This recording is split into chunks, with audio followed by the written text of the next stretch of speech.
I? Try 'em What now. am I supposed to do with that? Hey, Um, and you know exactly the thing that someone who's shy wants you to do is call attention yeah, to it. really, yeah, it's best if you point it out and make it worse. Please make sure everyone in the room is aware that Yeah, you're scared to death of interacting with them. let's do an unrequested emotional check-in for the whole group. Okay. So, Equinox Adventures. Okay, 1 second. Let me get just the slightest bit together here. One day.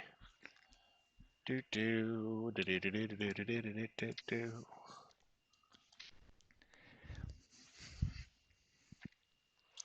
Great. Okay.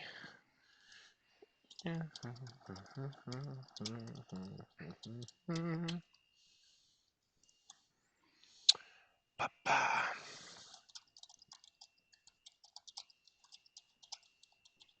Did we divide up the money last time? Um, I think you did the math because I'd added it to mine. I have that I added everything up, but I don't know if we divided that by everybody. And if we did, I guess I just didn't add. Ellie said skip Drea and Goody. yeah, I was having you all just divide it by 5. Okay. So 107 and 4 copper. That one's easy. Nice. It's 107 silver. 107 gold and 4 copper. Gold. Ooh. Yeah, we got a lot of stuff to collect on. You all that was also the money from selling the scarves. And then Yes. yeah, I mean, you all got a bunch of gems hucked at you as tips. And when you defeated the giant uh, frost salamander, even more money came your way and thanks. So, um, that's the whole ding ding dong and deal. Okay, so my document. Everyone got a point of inspiration. Group pick. Bryce, roll me a D100.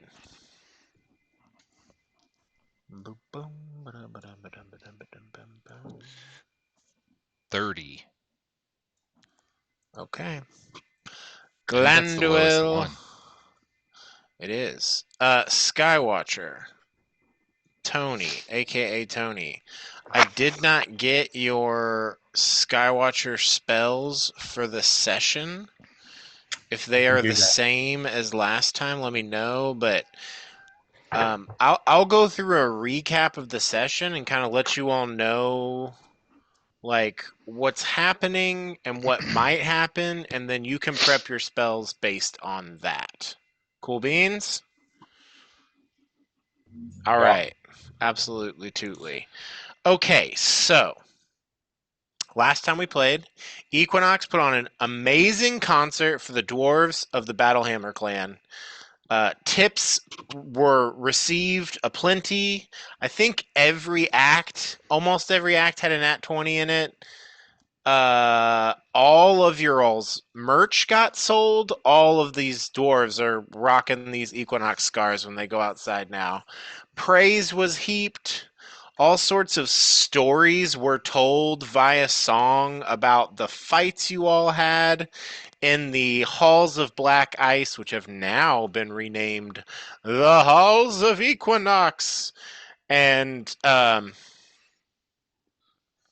you all accompanied these stories with all sorts of illusions, kind of displaying what happened. But yeah, 3-part show. At the conclusion, there was a double nat 20 performance check in the encore. And as a result of you all rocking out so hard, all of the excess vibration, chanting, clapping, beating of feet from the dwarves ended up accidentally summoning a massive frost salamander. This creature is like 25 feet long and it burst up out of the ground. Uh, you all quickly work together in 2 rounds of combat. You defeated this massive beast. Goody for the first time, wild shaped. You all hadn't seen that before. That was exciting. And yeah, with Equinox's defeat of this massive creature in like 2 rounds, uh, the crowd went crazy for you all. Equinox had proved its mettle to both the Dane of Clan Battlehammer, but now, like, pretty much 90% of Clan Battlehammer was there seeing this whole thing go down. That's sick. Following the performance in the battle, there were more gems given as tips. Food and drinks were purchased and gifted to you all. Many conversations were had. There were flirtations about. And the group concluded the evening going back to their shared quarters. Oh, I realize now I don't have any. Oh, wrong mouse. Okay, here we go. Yeah, this one's good. The group concluded the evening going back to your shared quarters. Some of you all went to sleep solo, and other of you went to bed with a number of dwarven lovers. A great sexy night was had, and we begin. It's currently 6 a.m. on the 12th of Uktar. Glanduil, Galadon, you have finished your meditation. You have 4 hours to do whatever you want. It's still very early. The entire rest of your party is asleep. What would you like to do with this 4 hours? That's a great question. It's just drawn on everyone's faces with permanent marker. Prank time! Prestidigitation, so it wears off in an hour. I don't know. Probably just stroll around and watch the dwarven city come to life, and then meet back up with everybody when they're about to wake up. Okay. No spellcraft or academic of any sort. You're just like, no one's awake. I'm gonna take a hot bath. I'm just gonna fucking chill, relax. It's that really nice early solo morning time when you can just kind of slowly do whatever you want. Mhm. Yeah, I'm out of spell ink for now. Oh, okay, cool. Yeah. At about 10 a.m., the rest of Equinox stirs. Some of you mildly hungover, some of you not. You all are kind of getting a bit of a late start, as most of you all went to bed around 2 a.m. As you all start to stir, sort of like clockwork, there is a knock on the door, and Bevers's voice comes through. Hello, we have breakfast and coffee on carts if you're ready to receive it. Also, the traveling gnome merchant Rodolfo has been outside of our gates since 5 a.m. waiting for a customer. And the door opens. You all see a cart that is wheeled in with mugs. It has a big pot of coffee, in addition to some like vegetable juices, grape juices, some sort of mushroom tea coffee blend. And then in addition, there is another cart wheeled in with like breads, eggs, sausages, taters, butters, cheeses, just all the stuff that you need to kind of soak up that drunk belly. Mm. The dwarves that live in Clan Battlehammer that wake up in your all's beds all kind of groggily give either like, I gotta get back home, or I got to get to work, or oh shit, I overslept, or last night was a blast. Please reach out if you're back in town, or like a, I love the show. If you have another one, I'll be there. That kind of vibe. But they all just like it's they quickly dip out. It's like as Beverus is wheeling in these carts, maybe someone's like grabbing like a loaf of bread or something, but they're gone. So Equinox is left here, kind of Beverus exits, the door's closed, there's a big tray of food, big tray of drinks. I assume you all like eat, drink, bathroom, refresh yourselves. Is there anything you want to do as you are starting your day in particular? I will remind you, a couple of you, specifically Forgehand and Glanduel, had spoke directly to some dwarves yesterday that offered for you to come see their space today. Everyone in the group has coupons to go shopping, and there is a Rodolfo the Magnificent traveling gnome merchant nearby, waiting outside of the gates. What would you all like to do? And then, as I guess, I should wait. As the final reminder, your all's current loose plan was with the conclusion of these Battlehammer favors and errands, heading to Kelvin's Cairn to track down an expedition that had gone up Kelvin's Cairn hoping to find Oyama Nartok, and you had been sent there by a halfling who was worried about their husband who was leading this group up that mountain. So kind of like when you leave here, that was originally what you all are planning to do. If you wish to do something else, of course, this is your time and your game, and you can do as you please. So all of that being said, what would you like to do?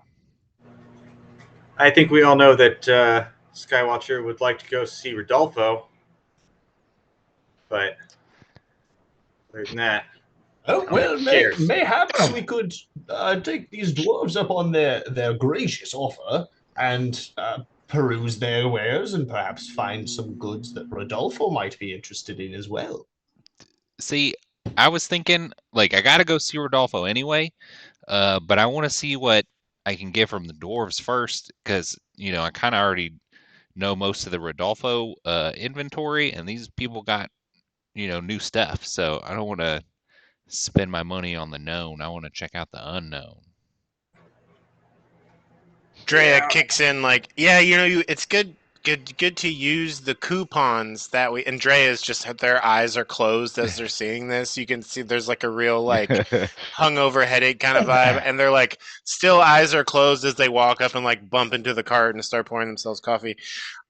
It's good to use the coupons that we have here before we go spend money. Is Yeah, that what you're saying, Jasper? yeah, and Jasper kind of like is mid like tooting his dust out of his like dust nail, and is like, yeah, you gotta you know, you gotta use what you got first. Absolutely. That's a double dose again. Cool. He's still on You- that train. Feels great. Yes, well, very good. Let's head towards those dwarven shops. Sure. I'm gonna smash some of this food real quick. Just montage. Absolutely. Ready to go. Nominate. Yes, you all have some delicious dwarven breakfast, coffee, juice, whatever. Bathing occurs, washing up yourselves if you want to. You worked up a sweat doing that performance, and then the fighting, and then the sex, and it's just like you could use the rinse. Um, Can I ask a question about doppelganger? yeah. If would I require a bath if I just shifted and then shifted back? Dirt is still on you, my guy. Cool. Okay. Yeah. That's some video game logic right there. Yeah, All absolutely. See the doors first. Okay, everyone. Clothes are still probably nasty. Brecky cleans up. Yeah, for sure.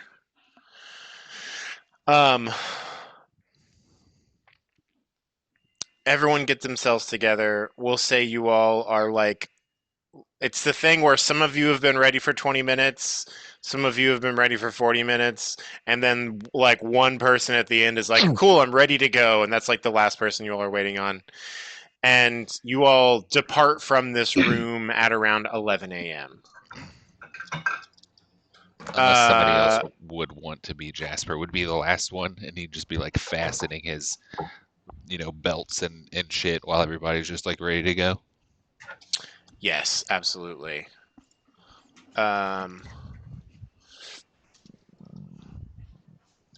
Sorry for the burp. Do do do. So, do. how was everybody's sex last night? Oh, Trey is like pretty good. Right? Yeah. I didn't get much sleeping done myself, if you know what I mean. Ah, Who are you trying to convince? I'm not trying to convince anyone. It's just a fact of what happened. Maybe like 2 hours of sleep or so. But I'm like fully rejuvenated and everything, though. Still, it's all good. If you say so. with that braggadociousness in hand, Tony, could you please send me Skywatcher's prepared spells for the day? Yeah, so I'm having my spell thing on the spells app on my new phone. It does not have it updated all the way, so I'm charging my old one real quick. We can just go with what I had before if you need it right this second, but I don't know why it's real weird. It's showing like barely anything, but some stuff. Had you like logged into the app on the other one? It's like it shows me and my character. It just has like when I go into the spells, it doesn't show all the spells it should, but like everything that I can see looks fully accurate as far as like level and like, class and all that stuff. So Maybe it just I don't know. didn't keep your prepared spells. I mean, it doesn't sh- show even like the list of like known spells, which Oh, should be accurate if like as a druid? yes. Interesting and annoying. It is annoying. So I'm fine with using my previous spells from yesterday, but I am gonna have to wait for my phone to charge up a bit so I can turn it on and see if it works on there. Okay. Well, I'm going to give you the opportunity to change it just because you all might depart today. So,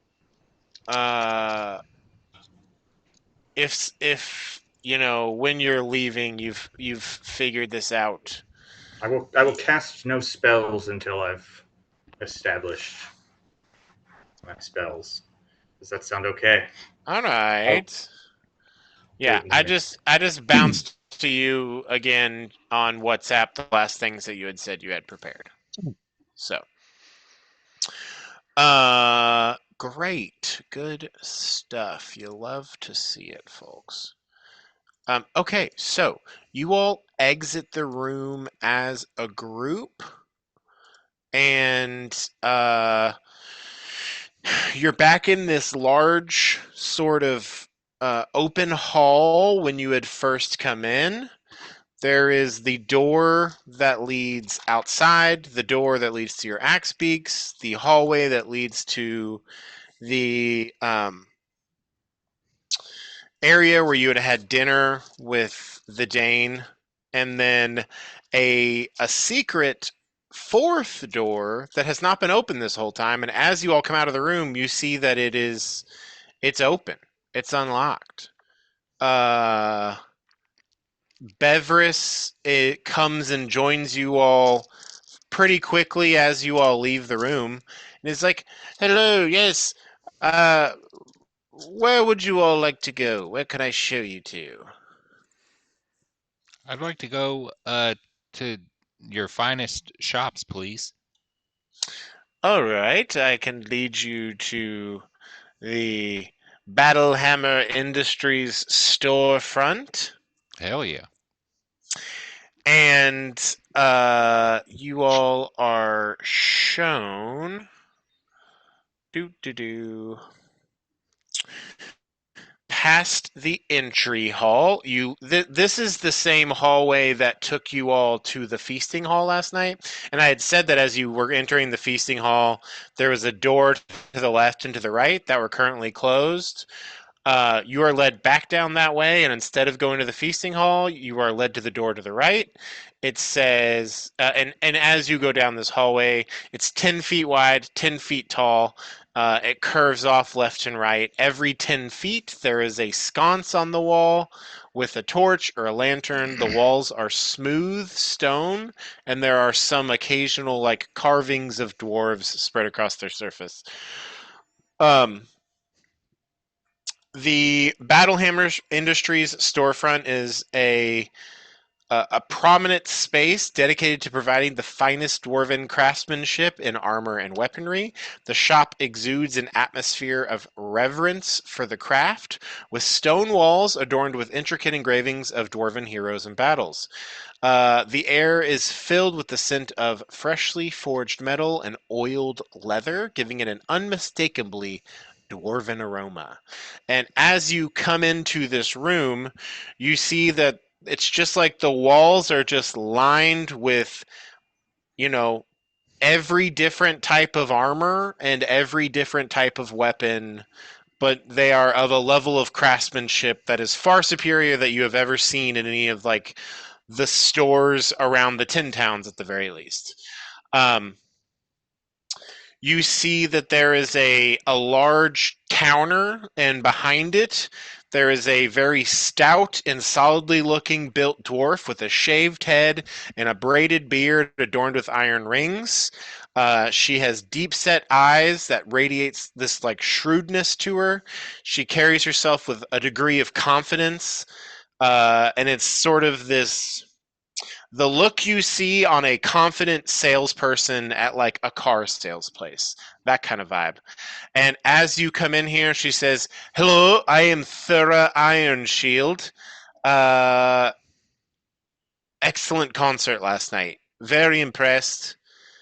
Your defeat of that frost salamander was uh, rapid. Loved the work you did. I've been informed that you will have coupons. Please feel free to look around and pick one defensive item of your choice and one offensive item of your choice, and those will be covered by your coupons. If you wish to purchase something else, I am aware that discount cards have been given.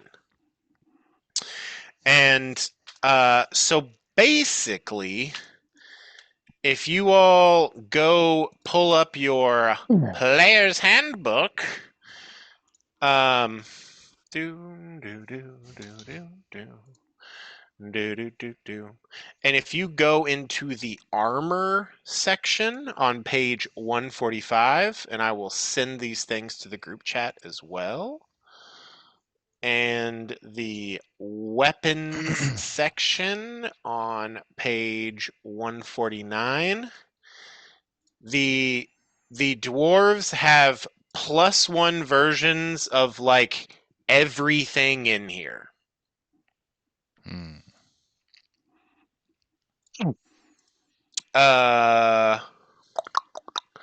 All of these weapons seem to have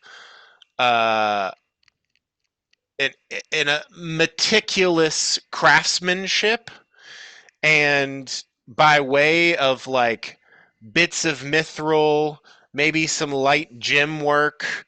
All of them are enchanted with these various dwarven runes to increase performance, and that is why they're all like +1 weapons, +1 armors, things of that sort. Very cool. So, what would you all want to purchase? This looks like a fine suit of studded leather armor. Absolutely, yes. Oh, I never thought that I would see an elf wearing dwarven armor, but there is a day for everything. indeed, I thought it not to be as well crafted as the elves, but what I have seen here has proven you to be an equal. Our smith Duroc Fireforge is responsible creating a number of impressive works. That is for sure.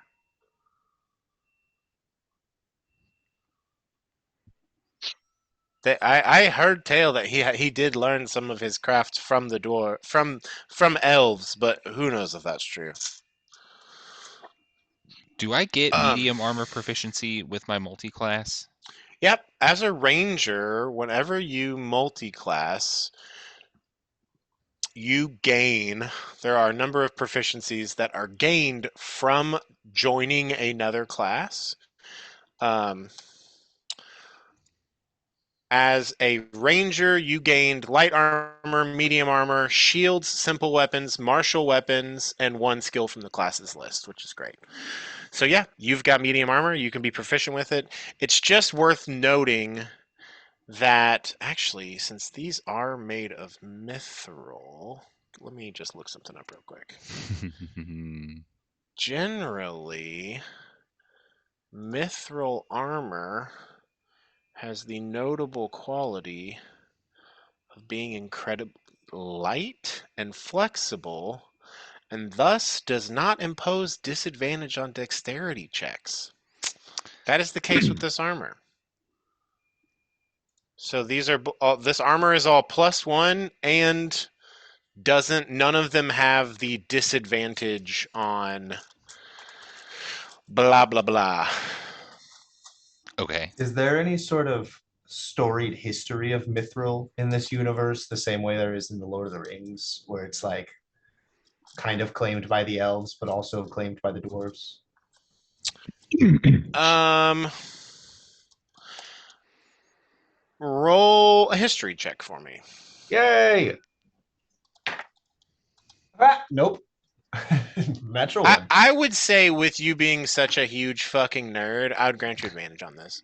Thank you. Big old nerd. That's 19. Great. Mithral, also spelled mithril, known as true metal among the dwarves, was a precious ore that is most oftentimes found in the Underdark. I think with you rolling that 19, you know that there is a great deal of this comes from the mountains or from underground. And not necessarily the same Lord of the Rings mythos, but I would say in your like perusing various tomes, you have heard tale of um, a place sought out by dwarves in the past known as the Mithril Halls that were known specifically for having access to abundant amounts of mithril from the mines that were connected to the halls. Generally, when a dwarven hall is built, it is built in relation, it is built in that spot because it bears proximity to some precious mineral that they are looking for or that they want to use for crafting. These mithril halls, which I think are in the spine of the world, were one such occasion as that. You're not sure if Battlehammer has access to the Underdark just right now without asking about it, but seeing that they have so much mithril and all of these various like arms and armor makes you think that they might. Fine collection. Perhaps you would care to look at these, and I'll draw my swords. These are two mithril blades crafted by elven hands. Wow. Do you mind if I do a little identification on them? Very well, go ahead. I can also tell you that they are Berethiel and Berethos, blades of light and shadow, my trusted companions.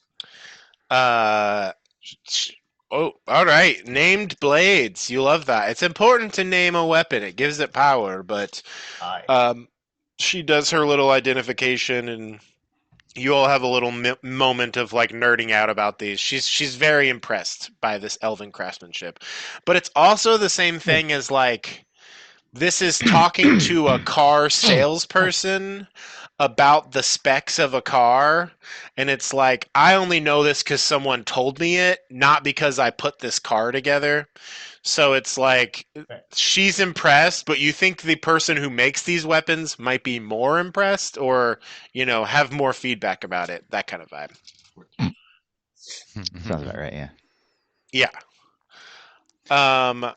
So I think Drea says, I would like to get this studded leather armor. Actually, I'm a ranger. Hold on. Wait, just hold on a second. Yeah, I mean, if that doesn't pose disadvantage, I'll just get that free half plate. Um, boop, boo, boo. Armor. Yeah, I mean, what's your dex mod? 3. 3. Okay. Yeah, it'll put you at 17. Well, Yeah. but if it's +1, then Oh, wouldn't it but be yeah, so 16? it'll So it'd put you be. at 18. Yeah, that's great. So can I Yeah, ask a mechanics question? sure. So if I have a shield and I use Psychic Blades, I can manifest one as in my attack, and if I want to use my bonus action, I have to have a free hand to use the other one, but if I'm holding a shield, I can't do that, right? Correct. If I wanted to do like Warcaster and do some weird stuff, would you allow that to work? Because it's not really a spell, but it's like. Well, Warcaster doesn't free up your hand. It just makes it so that the shield is what is doing the component aspect. So I think in this case specifically, if you have a shield, it is taking up your hand. So you're sacrificing the ability to summon another blade, but it's giving you extra defense. So it's just kind of like, you know, uh, both of them have benefits. Both of them, have their own drawbacks. Sure. Also, just imagine IRL trying to throw a knife at a target while you're holding a shield on the same arm. You just It's bonk a- yourself in the head It's a every mithril time. shield, so if it's really light and you could turn your arm, like I don't know, True. Yeah, I it think won't that's work. I think that's going to be a no-go. Sure. Hey, so I was outfitted with a suit of armor from my tribe. Yes, yes, yes, yes. It has a special extra That giant rune. giant rune Hmm. baked into it. Is that transferable by any chance? I would say you'd have to roll a check about it, but I think with you being such a talented smithy that could be transferable. Yeah. Okay, because I would love to just go for full plate, especially if I can get it mithril. Yeah, Yeah. absolutely. Hell yeah. +1. We are all just gonna be gleaming when we come out of here. You are, yeah. Yeah. You're gonna be like a walking commercial. It's like in Fellowship when they all got the cloaks, but this time it's dwarven armor instead of elven cloaks. Even cooler. Absolutely. So Drea grabs a +1 scimitar and +1 half plate. And Drea's good to go. Um, who is next and what are they grabbing? I guess Jasper, Bryce, are you decided? Yes. So Jasper is gonna get with the coupon the half plate armor, and then is also going to purchase a shield. Okay. Purchasing a shield in this case. So a normal shield is 10 gold. A battle hammer magical shield.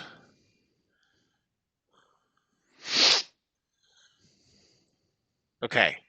This shield will run you 400 gold. God damn. Is that With with your our with is that your with the discount. discount? Holy Yeah. shit. Okay. Otherwise it would be 800. Okay. These coupons you have, you're like, oh fuck, these are valuable. Okay, now I understand. I already knew. I knew how much plate was before I had to look at it. Yeah, absolutely, you did. Yeah, okay. Well, then I don't think I will get that shield. Okay. So I guess can you tell me the battle hammer price for the hand crossbow versus the longbow? Well, you can get one offensive item for free. Yeah, I want to purchase. I think I want to upgrade because I do different stuff with my weapons. Okay, yes. I understand. So, you're looking for a hand crossbow, not a light crossbow? I don't think I can't use. I think as a ranger, I can't. Yeah.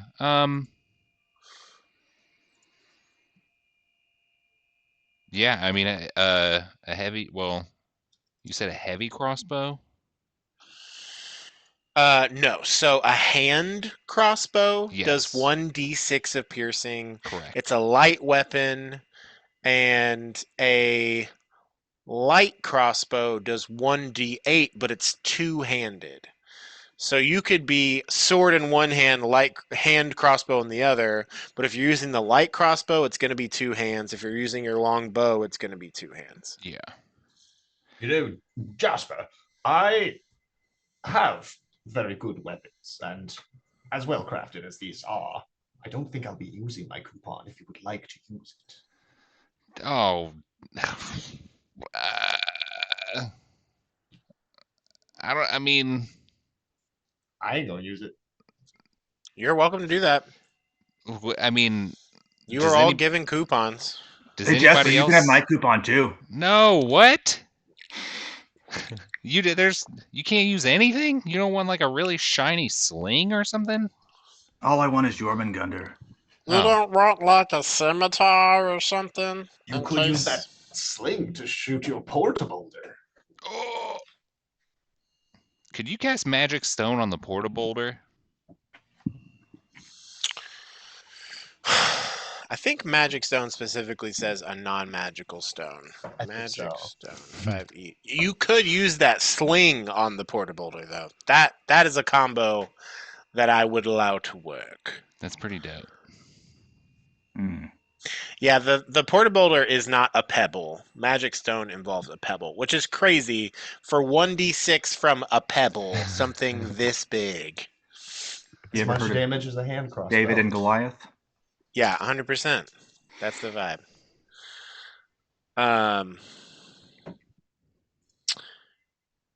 So does Glanduel give his coupon to Jasper? Yeah. Okay. If you will accept it. Yeah, if you don't want it. I mean, is there? I got these blades, man. Come on. I Oh. don't need anything else. Yeah. All right. They Well, are as you they're hold one in my finely teeth. crafted blades. That's true. Well, sure. I guess I'll use both of these coupons. And I'll get a longbow and a hand crossbow. Here you go. And they hand over a longbow. This longbow does 1d8 of piercing damage. Okay. And the hand crossbow does 1d6 of piercing damage. They're +1 weapons, so they use all of the like normal conventions around those weapons. And then I get the half plate as my armor. Yes. Cool. So I'm gonna take notes of these things.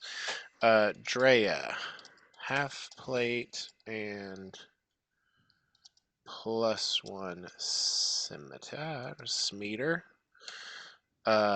Jasper gets the half plate and longbow and hand crossbow. Yes. Glanduel's coupon. Glanduel, are you just getting the +1 studded leather. +1 studded leather? With dual wielding blade song and my shield spell, I'm up to 27 AC. Good Oh God. my god. So, okay. So then your baseline AC is now 17? Correct. 17, 18, 22, 27. Insane.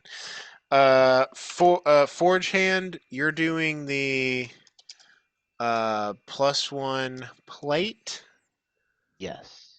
which puts you up to 19. That with my And then with your helmet, it's helmet 20. protection, I do get to 20. Yeah. Great. Good for you. Big numbers. Big Nice. numbers. 20, and then Jasper, that puts you up to 18 Yes. slash 20. Yes. You and Dre are rocking the same. Forchan, are you taking a weapon?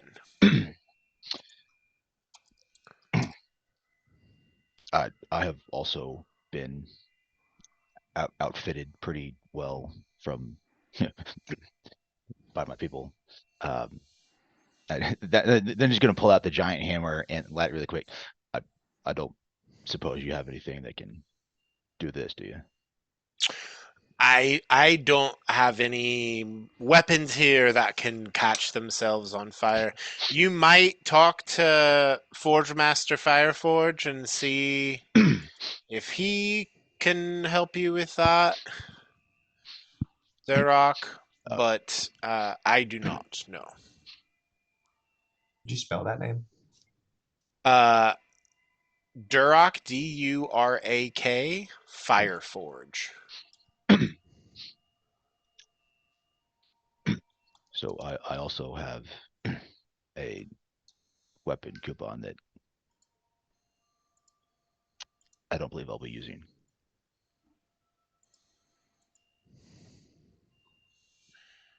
All right. Thistle Persimmon. So, do I understand right that with the mithril nature of the armor, I could get half plate with no Do you, negative dex impact? I don't think you, as a rogue, have proficiency in medium armor, right? I do not know. Okay, so then you could do up to +1 light armor. Drea and Jasper both have levels in Ranger, which allows them extra Gotcha. armor. Yeah. Um, then There I is, would, if in the future there is a feat you could take that could give you medium armor proficiency, but you do not currently have it. good note. Maybe in the future. Then I would use my coupons, Fair Merchant, to get your lovely studded leather armor. Okay, that will make your AC 13 plus your Dex modifier, whatever that equals out to for you. 16, so actually no, it's the same. But this Are you probably looks already in better. +1? I think Um, you have some kind of defensive magics, I think. Hold Is on. it I, glamored studded leather? Because that's Ooh, +1. No. that's what I it, want.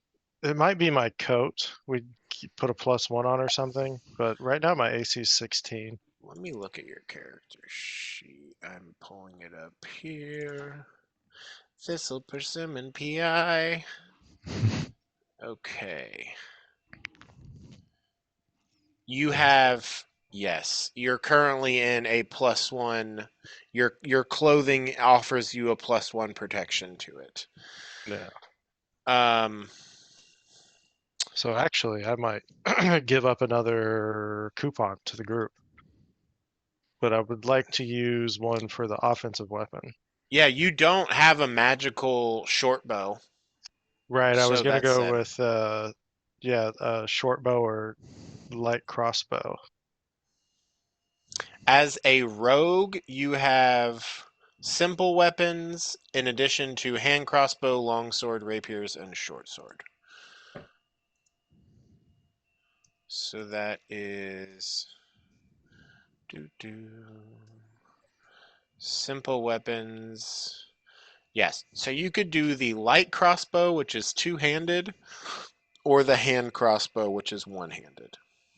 I'll go with the light crossbow, the +1 light crossbow. Okay.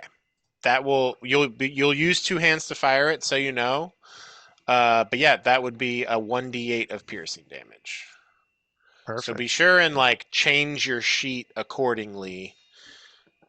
Uh, with this new information. Yeah, because you're currently rocking a short bow. Yep. Cool. And hey, group, I've got another coupon up for grabs for whoever still needs one. The armor coupon. The armor coupon.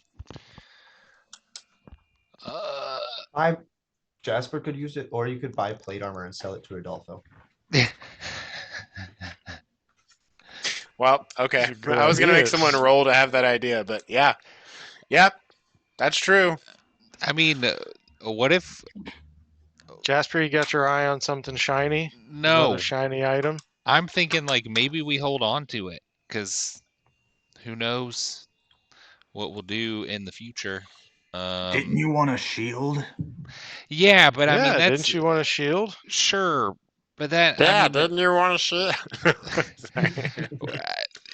sure we can get it if y'all don't mind. I just feel crazy getting all this stuff. It just seems like you get hurt a lot. Yeah, I do. I mean, sure I could you know, pull the hand crossbow with the shield, or like use my longsword. Maybe you should wear like 2 layers of the plate mail. So I'd like to use my defensive coupon to get the shield, and I'd also like to buy a net. Looking at the list of offensive weapons. Yeah. Is that a mithril net? Yeah, is it mithril? Like, what's the +1 benefit to the net? Nets are a Extra really netty? weird thing in D&D. Yeah, Um, and the next time around, then the revised rules, they're just gonna make that equipment, not a weapon. yeah, It's just gonna be gear. because it doesn't even. Do you roll to hit with it? Yes. A large or smaller creature hit by a net is restrained until it's freed. A net has no effect on creatures that are formless or creatures that are huge or larger. A creature can use its action to make a DC 10 strength check, freeing itself or another creature within its reach. Dealing 5 slashing damage to the net also frees it. I'm just going to say that there's not a net in here. I'm sorry. Fair. That one's not on the list. Yep. Because it's, yeah. We'll take I the don't, shield though. They Okay. don't do a ton of fishing. They don't. Yeah. So you also get a +1 shield. Good lord. Thank you guys. Uh-oh. Uh, it's at some point I really hope I don't have to, but maybe I'll have to pull my shield and my parrying dagger, and if you see that, y'all just take off. Jeez. Yeah, what would your parrying dagger put you up to? So that shield would be a +3 then, right? It's a +3, it's a +1 shield, so it would give you Yes. +3 AC. Yeah. So that would put you at 18/21, and if you have the parrying dagger out, what would that do? Well, no, if I have the shield, that makes it 21, and Yeah, that's what I my was saying. parrying dagger AC is then 23. Okay. But the parrying dagger Parry. only does 1d4. Which, Yes. if I'm in a This is just situation if where I need it. you're just trying to max out your defense. Yeah. So Thistle, you're staying at 16, but you got your new weapon. Tilda. Okay. I am trying desperately to figure out if sidekicks get weapon or armor proficiencies, and I'm just struggling to find this document. So is that everyone across the board? Or no, Skywatcher, what are you getting? I'm a You little. can wear medium armor as a druid. Yeah, I was trying to figure out what I can and can't wear because I thought I had other restrictions, and I found something that says that druids don't wear metal. Yeah, So do I that's need generally true. I would say that you could like pack some padding in this, and you just don't really want it to touch your skin. Okay. But that's achievable. Cool. I mean, then I don't know any reason why I wouldn't get the half plate unless Yeah, if you want to do that, yeah, because your shit right now is pretty low. Damn. yeah. Um, So that would put you at 18? No, 17? What does it think put you to? wouldn't it be 18? It I have would a be plus six. 2 Yeah, dex. 18. Yeah. Okay. And then do you have a +1 shield still? So I have a shield. Yeah. I think you got a +1 shield from Beery. Does that seem right, Jesse? I think so, but I can double check real quick.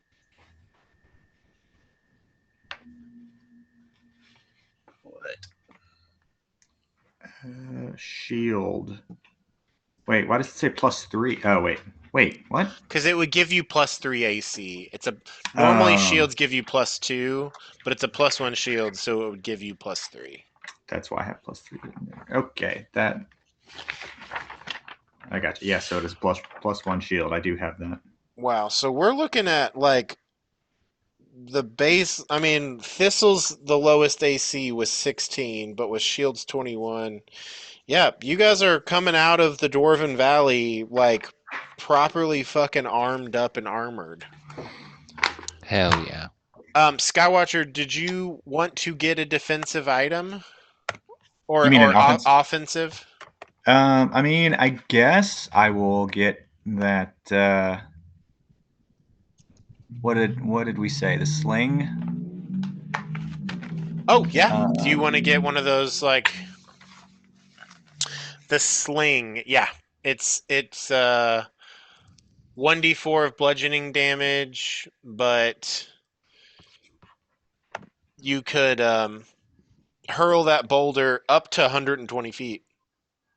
That's crazy. That's at disadvantage, but 30 feet at minimum. Better than throwing it. Yeah, especially after the times when you've thrown it and it's gone so poorly. Yeah. I think it's been fine. Yeah, for sure. And +1 sling. So yeah, you have that. The range is 30, 120. So if you're hurling this, well, I guess it only expands when it touches the ground. So yeah, it's just gonna let you like much more accurately transport the boulder, which is Dude, great. You know what would be The crazy? boulder! What's up? Using the boulder and the sling and having our druid's wild shape as spiders onto the boulder and then throwing it somewhere and just surprise giant boulder and 2 druiding people. That'd be very cool. Yeah. You could throw the boulder into like a dragon's mouth. It has Make to it hit. smaller. It has to hit right. dirt or whatever, or ground. It does have to touch dirt. No. You have them fly in there with a wild-shaped bag of dirt or something. I was just thinking, like, what if we created some kind of enclosure filled with dirt that's made of like glass, Nice. and then dirt if? grenade. on the end of an arrow, and I don't know. Nice. I don't know where I'm going. So By it the way- doesn't. Go ahead. Yes, that +1 shield is from Beery. It's her husband's family heirloom, and it's made of ironwood, so it's not metal for your druid stuff. Yes, that's true. Yeah, Nice. you should mark down ironwood +1 ironwood shield from Beery on your inventory if you have not already. Okay. Bonus proficiencies. Also gains proficiency with simple weapons and light armor. How did I miss that the whole time? Simple weapons, light armor. All right, Goody's like, okay, I'd like to buy a set of armor. Whoa, this plant is talking. Wait, how does that work with it? He's getting a leather sling for the pot. Well, I will remind you all of Goody. He's got the legs now. Boy, do they know how to use them. And Goody has got, the little arms and such. So they hang out in the pot when they don't want to walk. It's sort of like, their carrier. Technically wrote.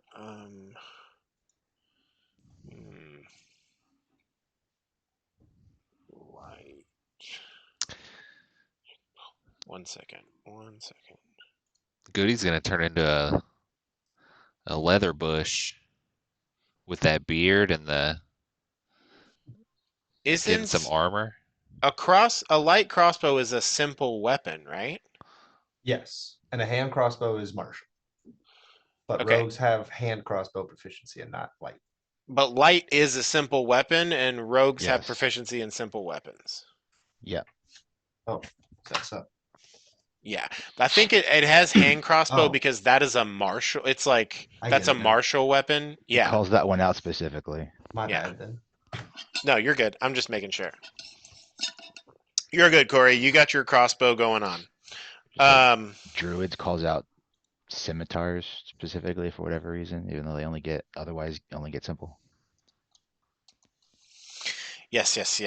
Okay, so Goody gets some armor that kind of works around him. God, is that silly? Is it silly? I mean, he doesn't really have like a body. He's just a bush. I'm gonna say she's like, chaps. Maybe- all right, He look. can just absorb the mithril into his branches, and the armor becomes him. He's already done it with the crystal. It's lore. It's lore. It's canon. Okay. Thora says, I'm gonna need you to hang around so that I can specially fit this. Generally, when I'm fitting someone for armor, they have like muscles and skin and bones, and I notice that you just mostly have sticks. Yep, it's just roots and bush. Right. So we're Me gonna too. get you squared away. It's just gonna take a minute. You got it. If you all need to do something else, I'm gonna be here getting fit.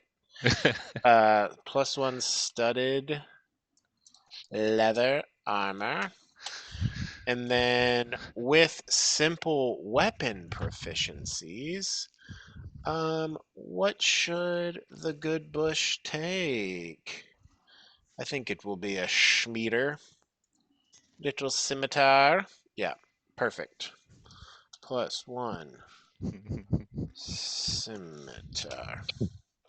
So that +1 leather gives you 13 plus dex, right? Yes. 15. Boy howdy. Moving on up. Was the sling? Sorry, did you say that was also plus? Is that +1? It's a +1, but it'll use your dex and you have proficiency in it. So it should be. What's your dex modifier? +2. So I think you'll have +5 to hit with it. Okay. But you're really just trying to use it so that you can get that stone over there. Yeah, but if I want to hit somebody with it, then it can hit him again when it hits the ground. Yes, that's true. Yeah, you can hit someone with it, and then it hits the ground and then expands. And even if I miss, it still does something. It definitely does. Definitely does. Cool. So is that everyone? Is that all the coupons accounted for? +1 studded leather. +1. Did we use 4chan's weapon coupon? No. Okay, 4chan. Did you want to purchase just roots and bush? You got that right, Kevin. that little emoji. That's pretty good. Did anyone else want like an extra weapon, or did you want to pick something out of like? Would you want to like grab a great sword just in case, or what would you like to do with that? Um, Hey, you should get that whip. Look Uh, look at that whip. I have Oh fuck! no use for a whip. No A thanks. scimitar is not a simple weapon. Nope. Boop. Okay, so that'll just be a short sword instead, right? Is that one? Short sword is simple. No, it's not. Oh my god, no, it's not. It's if that's just one of those commonly specified Yeah, you're right. weapons for like rogues and maybe another class. All right, Goody's gonna get a hand axe, and he looks towards Clay and Hugo, and he's like, "Don't get mouthy with me, Oh my god. or I'm chopping you down." Whoa, bro, we do not need that kind of aggression in here. Wow, what the fuck are you doing? Why? Um. Oh shit, there's so many talking plants with you all. I was like, wow, why are they just bringing their plants with them? Now I get it. Yeah, so 4chan, would you like to pick up one of these other weapons or keep the coupon or um, I mean, I already you have a small armory with me. it's true. Uh, Does it yeah. We could hold on to it. yeah. Sure. I'll just carry yet more really heavy pieces of metal. I'll take a greatsword. All right, you pick up a +1 battle hammer greatsword. And you all might put like a BH before these or battle hammer or something just of note.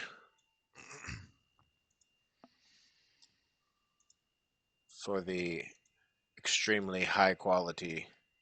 Y'all are going to be rocking some advertisements.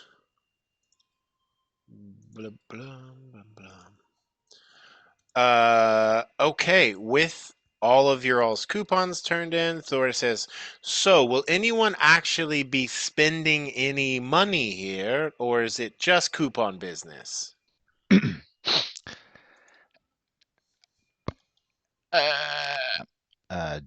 Jesper already got something, right?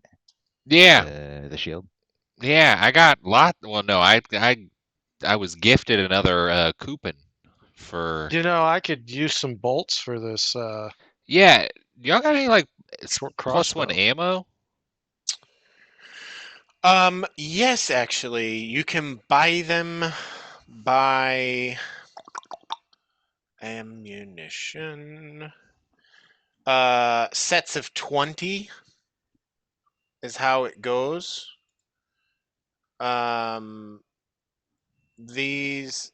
So, I mean, essentially, you could use +1 ammo, or you can use a +1 weapon to get that effect. So it makes sense. So You it's can't like those stack aren't them. those aren't gonna stack. Yeah. Oh, really? I don't think so. Because it's like the +1 represents like it's so well made that it is far more accurate because it's like a balanced weapon and it's of a finer material. And then the actual like damage is just because like it's getting that much bit deeper. I don't think 2 +1 things necessarily stack like that. I have a sage advice that says they do. Really? Yes. Please I mean, send it to the chat. it would make sense that a well-crafted ranged weapon that fires a well-crafted ammunition would be more effective. But A ranger +1.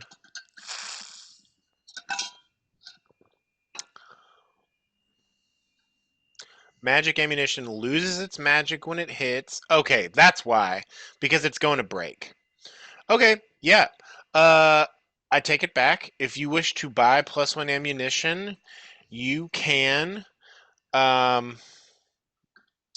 let me see. 1 second. A document that I'm looking for. Thank you for that. I appreciate. Yeah, happy to help. I appreciate the knowledge. But yeah, so it's noted those who buy magic ammunition, it destroys itself upon hitting. So you're buying a limited number of uses. But when you're using a +1 weapon with +1 ammunition, it is effectively +2. So it's kind of like if you really want to hit, you're like, cool, I pull out that specific type of ammunition. Um, but definitely like it needs to be said before it is fired. What is the cost of the expensive ammo? Yes, I am finding that right this moment. Sick. Actually, let's take 10 and meet back 10-ish and meet back at like 9:25. Cool? Cool. Sounds great. All right. Cool. See you there and then, my friends.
Yeah. Okay.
Oh, it's okay.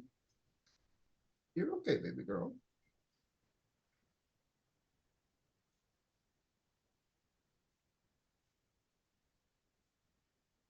Oh, you leaving? Okay.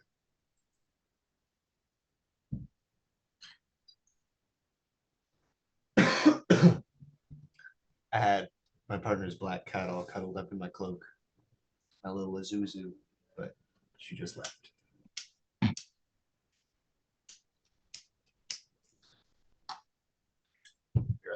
No, no one else can see it. Didn't happen.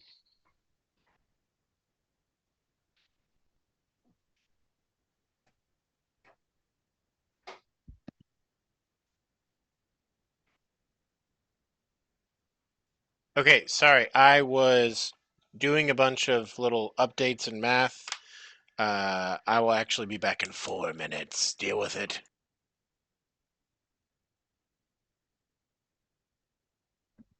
You big tease.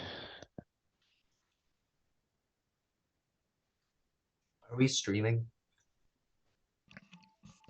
Yes. Okay. Never mind.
Are we back? Everybody, yeah.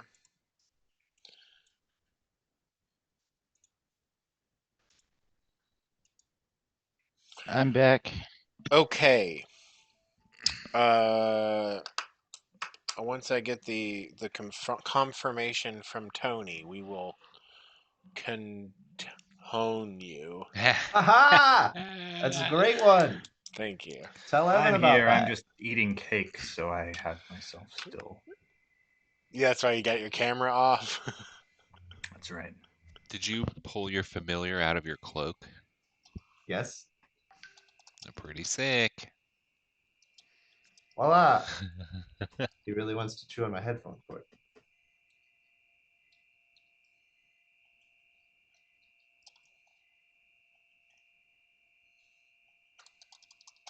Okay, let us continue. Thora says, so for a bundle of a quiver of arrows or a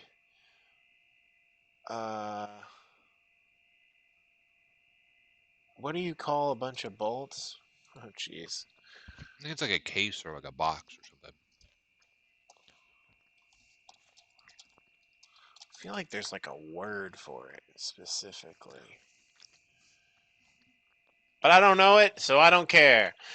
It'll be 250 gold for 20 arrows or 20 bolts.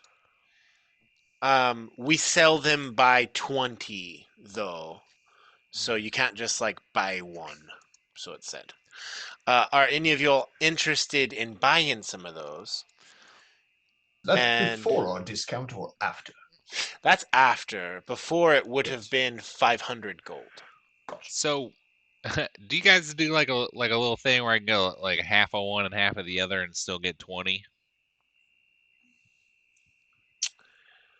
Um. hmm. Like a little I halvesies action? a little I have has some cash that I don't really know what to do with. If you, Oh, I mean, if you'd like, I got.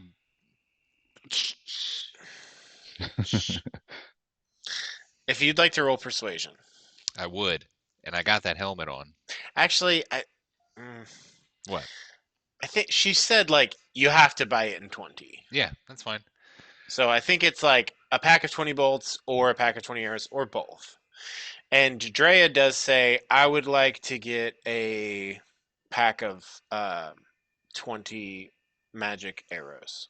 You got it. And Drea purchases those with their money. I will do the same. You all got 500 from the Dane, right? In gems. In gems. Yeah, which those pay here. Okay, let me do some math real quick.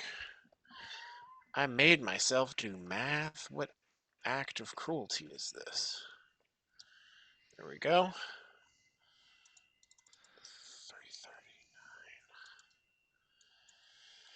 339. You do the same. You get +1 arrows. Yes, I'm using half of my sum of gems.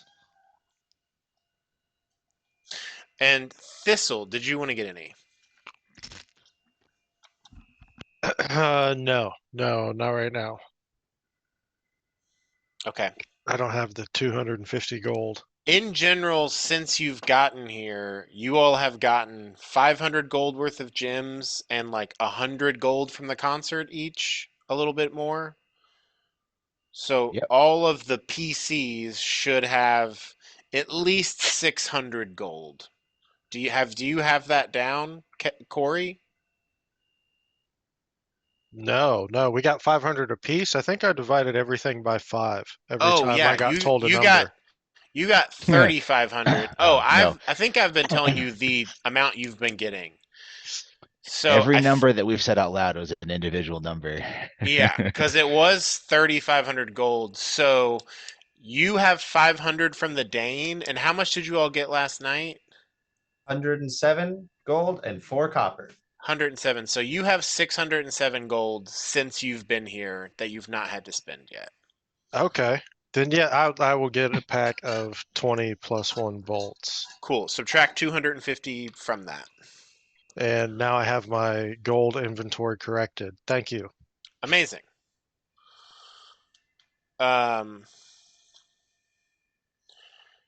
Fantastic.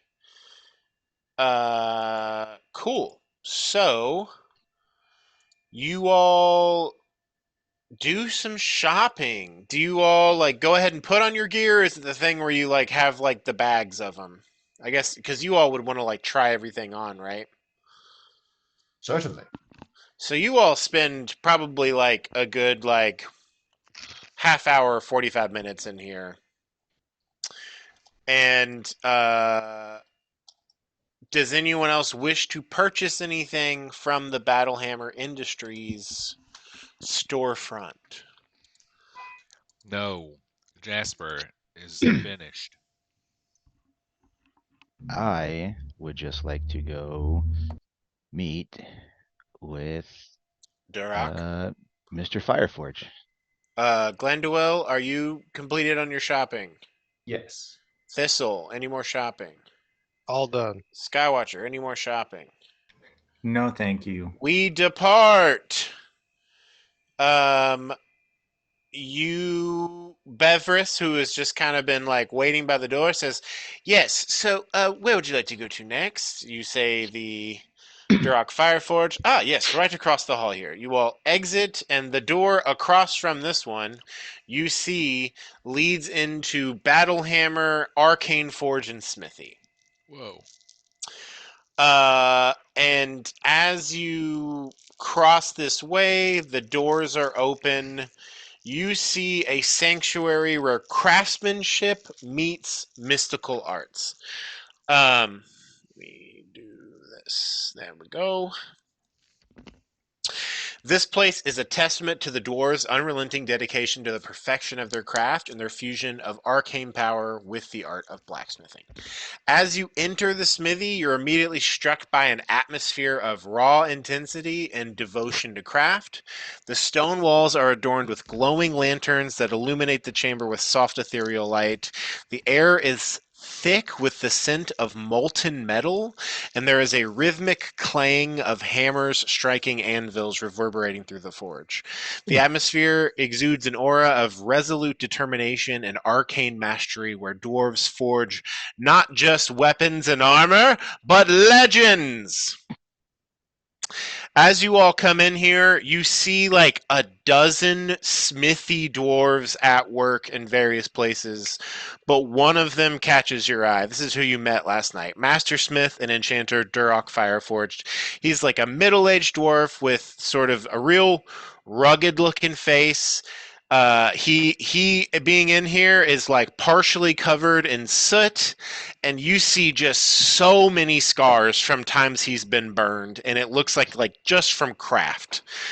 His eyes blaze with this fiery determination, and his hands, you see, like, as you all are coming in, he's going up to someone and be like, no, do it this way, and, like, helping them, and then going over to another person who's, like, doing the fine metal work, and he's like, come on, like this, and, like, takes it and, like, does this, like, perfect movement of this chisel with just, like, absolute grace and precision. He also, you see in various places, goes over and he has this like gauntlet on with like a number of like orange glowing rings around it, and he's like, I need you to be hotter. And you see this like fire elemental comes out for a second, then he like flexes the gauntlet, one of the rings like glows, and there are like a number of dwarven runes on this elemental that like burn like dark black for a second, and then the creature like goes back in and just like buckles down and just like turbocharges itself, and there's just like the fire goes blue for a minute, and it seems like they have like bound fire elementals to help them do this work. There is a diverse array of smithing and forging equipment spread around. All of it looks very meticulously maintained and imbued with magical power. There are some enormous arcane anvils that are inlaid with like various intricate runes and gems. You see this forge that's just like there's like a lever that comes down and someone just like pours magma directly into this pot to work with for one of their projects. You see that there are a number of altars containing what look like to, I guess, to you all just gems. Glenduil, what's your arcana naturally, just all the time? Plus what? +6, I think. I would say you're like that. These are gems that are used for imbuing things with spells. It's almost like one would like place their hands upon these and cast this spell, and that could transfer the energy into an item that is like on this altar. And a number of them are working with hammers that look to have like glowing runes on them that are like assisting in the work that they're doing. And as you come in here, Duroc like finally in the midst he like it's like every person he passes he is like stopping to either make sure they're doing something right or correct what they're doing, but eventually comes over to you and he's like, hello Equinox, welcome to the Battlehammer Arcane Forge. What can I help you with today? Do you just want to see around, look through the place, or I'd love to Quite start the there. establishment you got here. Absolutely. Yes, it is. Absolutely. Yeah, 4chan, I'm glad you could make it. Looks like you've picked up some of my finer wares. Oh, the whole lot of you. Wow, you're looking good, Equinox. Outfitted by the best, as we hear. Absolutely right on that. This is certainly quite impressive. Thank you. Yeah, you know, it's truly we stand on the shoulders of giants with this one. My father and my father's father and my fathers before them, we've all worked together to get this. This is the best our forge has ever been. Really, you stand on the shoulders of giants. You're gonna say that to a half Oh, giant. sorry about that. Forgive the phrase. But hey, you look like you've got some skill yourself. I mean, from everything you were talking about last night, you seem to have an understanding of rune magic that I would love to see you do. Is there anything that you're trying to work on? And I mean, if you want, this could easily be the time that you. Yeah, I was absolutely glad to bring that up. It was like that. I wanted to be in here to attempt it. It's like, I'd have some armor that I brought from my tribe. I would like to see if I could transfer the enchantment in it over to your new set of armor. Absolutely, I think that that's something we could work on. This might take a bit of time. I don't know if the whole of you all want to be in here. It gets pretty hot, but I could give you a tour around, introduce you to some people, and show you a few of the things we're working on, and then you and I could get to work if that's all right, 4chan. That sounds great. So is this going to be like a most of the day thing or a several day thing, or what are we looking at here? I mean, I think it normally in life this would take you like if you weren't here and it's just you out in the field, you know, working on things the way you have, like just basically using your hammer as the anvil, which is superheated. This would probably take you like 8 hours or more because you are like permanently moving an enchantment. But being here with him with these tools, you're like, we could probably knock this out like in an hour. Just because yeah. the conditions of this place are so thoroughly made for something like this, and it seems like their rune magic is not the same as yours. And I don't know, roll like a smithing check real quick, just as you like look around and take these in, or perception or investigation, or whichever one you kind of think, which skill you think would be relevant for here. Well, I mean, I think you could. I do get expertise on tools checks, so Yeah. Okay. Use Cool. Then yeah, do your smithing. Roll a smith smithing tools. check. Okay.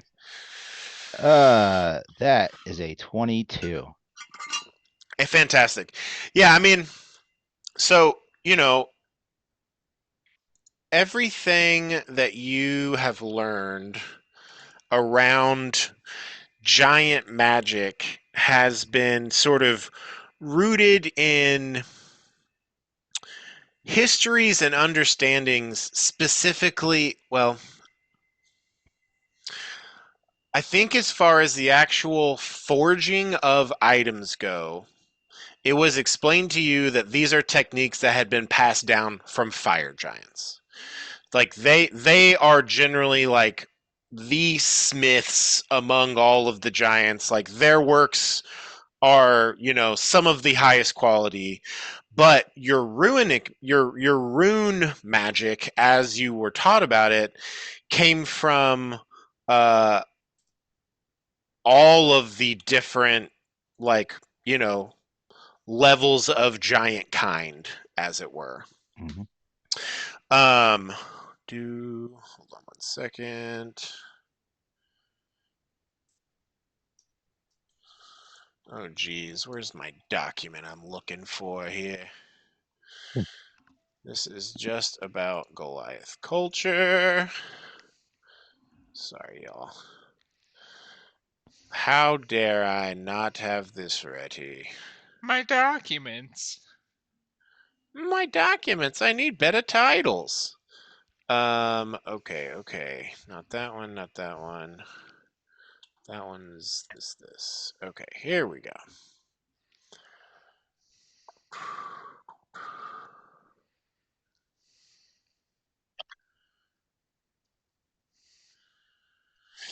Yeah, so everything that First Forge taught you was, or no, you are burp. Yeah, right? You're Akhenathi. Yeah.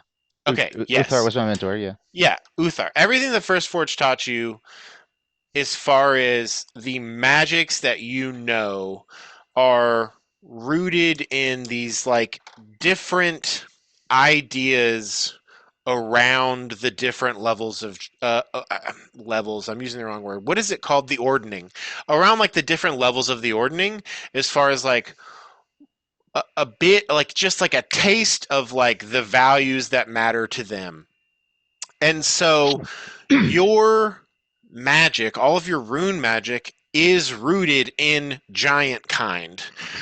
And you look around here and you're like, I understand that this is rune magic, but it is like rooted within dwarven understandings of arcane principles around like energies that can inherently be stored in gems or certain types of metals. And the runes that they make sort of help empower the structures that they're making, whereas for you, the runes themselves are what is magical. Does that make sense? Mhm. It's like you can grab a letter and it has power, whereas they're like, I have to make a sentence for this to be powerful. So it's kind of just like a different understanding of how this imbuement of magic works, because I mean you still have to, and I guess we haven't really talked about it because you always do the same thing, but like you all see every morning Forgehand wakes up and like uses his tools to reapply these runes to his armor, or I guess to your, what is it, your helmet, your helmet, armor, and the hammer. and the hammer, and they fade. It's like a temporary thing, but it is a enchantment that he can reapply every single day. And with these dwarves, the magic they're making, I mean, especially when you're measuring life in these centuries, is meant to last for a really long time. So it's just an entire different understanding of how these magics are applied and used within the armor, but you can see how there are similarities, but what's more illustrated to you, especially with such a high roll, are just like the differences of the understanding. Interesting nonetheless, with how much smithing knowledge you have as you're looking around, like you're getting it. But there's definitely a massive difference. And like I said, he shows you all around to these like massive arcane rune covered enchanted anvils that it's like as you're beating things into them, these items are like absorbing magic from both like the hammer a little bit, but more so like the anvil itself, which it's like as far as you can tell with that 22, it's like converting raw heat into arcane energy that can then be channeled into items, which is just fucking crazy. This massive magma forge, it gets hot in here, and actually, as you are walking around, I do need everyone to just go ahead and give me a Constitution saving throw.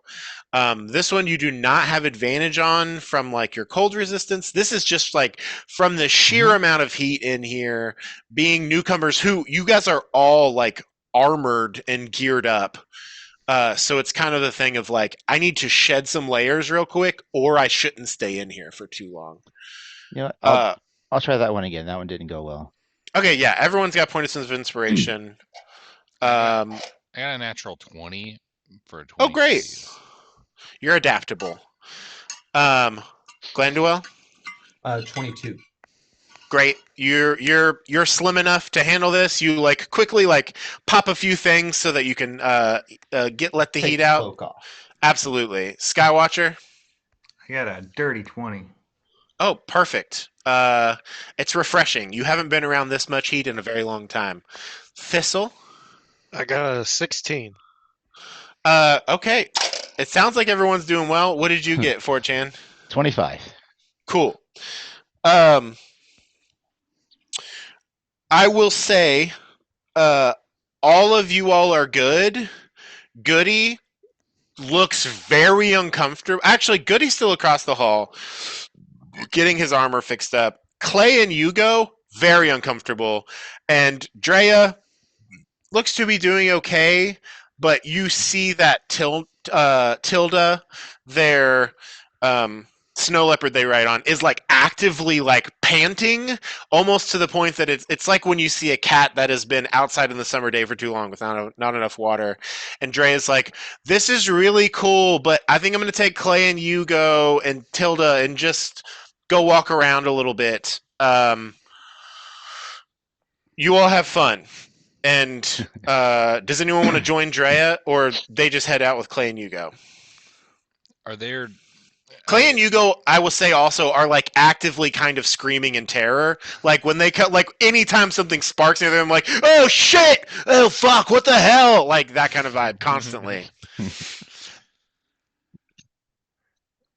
What were you saying, Bryce? Also, I can't see you. You're like all fuzzy. Just Is so this said. like I guess I'm confused. Is there like different stuff here than what was at the other shop, or is this just where they're making the things that are at the other shop? This is where they're roll a perception check, actually. Or do you ask, or are you just like trying to gather this information? I'm just trying like looking at like what 4chan is doing, and like, you know, I don't know any of the shit that they're talking about, but I just see people like banging on stuff, and I'm trying to figure out like if this is just like the, you know, the production facility, or if this is a different kind of place. Perception. Yes. Absolutely. Roll it. I got another natural 20. Great. So, what you see here, what you know, well, what does that roll? What does that add to total? Well, 24. Okay. Do you want to throw a knack on it? Yeah, I don't have a reason not to. 3, so... Fantastic. Okay. Above 25. What you notice? Everything that was in the shop was for sure made here. That is a portion of what is being worked on. Because it's like all of the gear, all of the weapons, and I guess I should have gone into more detail.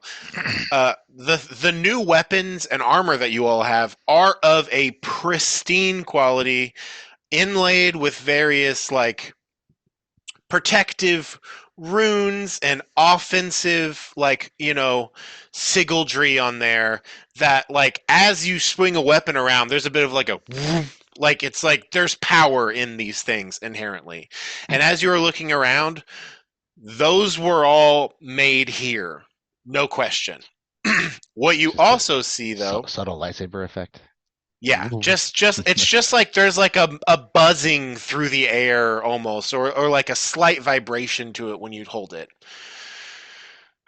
That is also the things that would be for sale to outsiders, to people that they're like, cool, you've come here to purchase a thing, you've earned our trust, or you have the money for whatever, I mean, whatever it would take to get in here.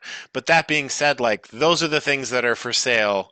You all, having earned a great deal of renown, are being invited into like a precious sanctum of places.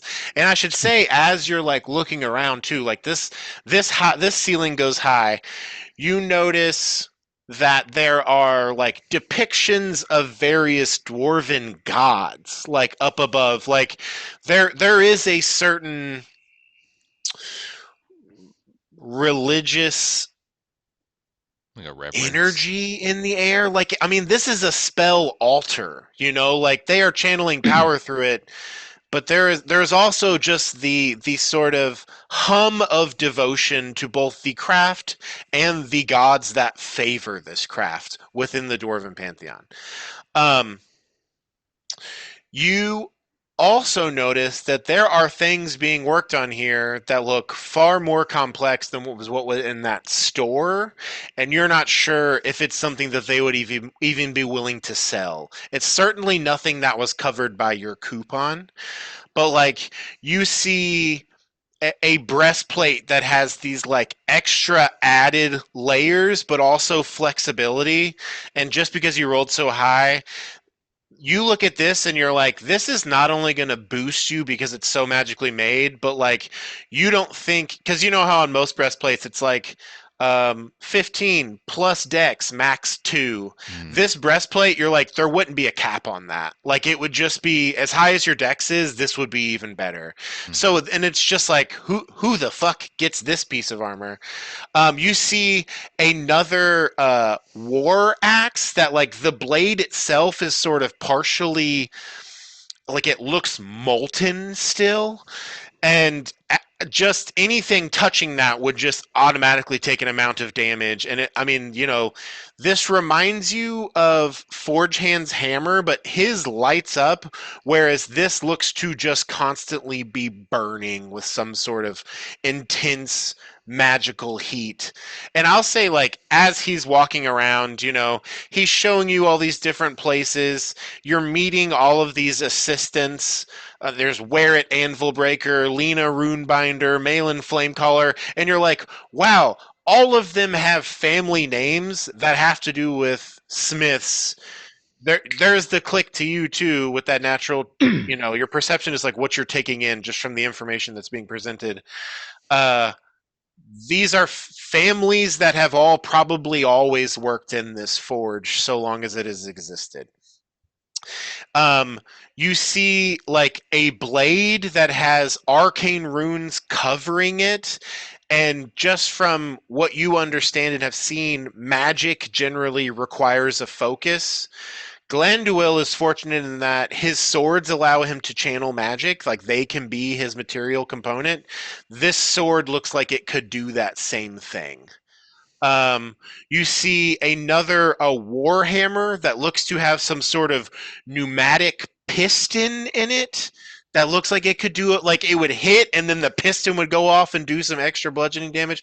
So you're seeing weapons here that look highly advanced, and as Duroc is walking you all around, he's explaining like, these are still experimental sort of works in progress, but these are some of the projects we're working on. And then he shows off this like enhanced mithril breastplate, this flame forged war axe, the rune scribed spell blade. That was the one that can be like the channel arcane focus.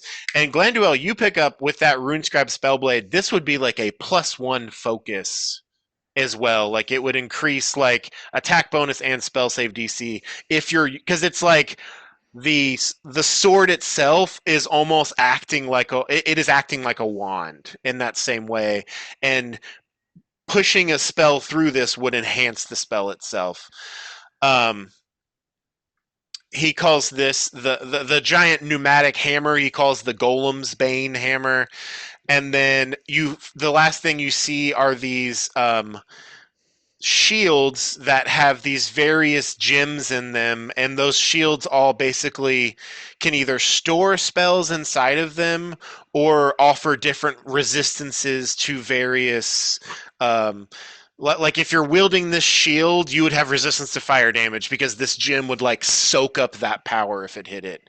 Wow. So none of these things, he explains, none of these are currently like for sale necessarily, but they are definitely some projects that really have us excited. Things that we're still working on, still perfecting. You don't want to see a flame forged war axe get hit the wrong way and have intense, superheated molten metal shards just fly in all directions. That is a bummer. But yeah, he takes you all around, shows you these arcane anvils, shows you. I guess does that answer your question, Bryce? Yes. With your 27 or whatever the fuck. Yeah. So, I guess once he kind of gets done explaining like all of those like experimental items, I think Jasper just kind of gets excited that there's something that's like not on the table that he just kind of wants to see if he can poke at and try to get something out of it, and he'll be like, "Oh, okay, yeah." So y'all have this really cool stuff that's not for sale. It's kind of I will say this tour you just went on was him like explaining things for like a solid half hour, 45 minutes. I want everyone to roll another Constitution saving throw. I'll use my inspiration for the session. 15. I will also use mine. And Oh, like as you're walking around this tour, you're walking so close to some of these like bound flame elementals, these like channels of just molten metal that is just like rolling by with like sparks all over the place. What did you get, Bryce? I rolled a 12. Or Jasper? You take a level of exhaustion just from after being in here this long with this much heat exposure. Glenduel, what did you get? 15. You take a level of exhaustion. All this, like, I guess this is while you're in here. If you go outside and chill for a little bit, this will fade. But right now, it's like you're getting like heat sickness because it's just so incredibly hot. Oh, last thing I will say, Jasper, with your nat 20 for a 27, you notice that even though it is this hot, like they are funneling a great deal of this heat up and out, and you're like, this has to go to the surface. And you see these like channels that just disappear into the rock. Like obviously you don't see like a light above, but what you see is a great deal of chimneys and tunnels and things that are all sort of diverting up. And with that, you rolling the nat 20, you're like, I am confident that there are just places up above this that somewhere are just venting out this heat. You're certain that this would not be survivable without these. It would be willy hot for sure. But yeah, cool. That is the last thing that I'll say. Glandua, what did you get? 15. Cool. Yeah, you take that same level of exhaustion. Thistle, what did you get? 6. Yeah, you do too. Skywatcher, I got a 10. you do too. Forjan. I got a 20. Cool. You're good. all of the rest of you, this is just like in the time as you're walking around and he's doing this tour, and he's going on these like kind of long-winded explanations about like, yeah, so we've inlaid these runes in this anvil, and it's actually channeling the heat and using a sort of converter or changing it from heat into pure arcane power. And it's like, buddy, I need you to keep going.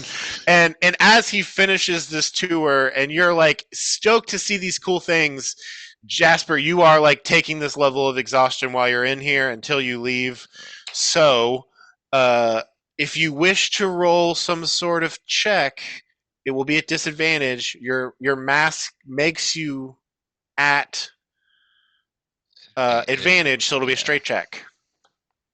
And what are you asking for? What are you saying before you Well, roll anything? So Jasper still has the mask on, you know. Wow. Yeah, I know. He's hot as shit. I think he's Even like hotter. turning into a Slim Jim on the inside Absolutely. of his armor. And it's like, man, all this shit is really cool. How come you said this stuff's experimental? You're not selling it in the shop?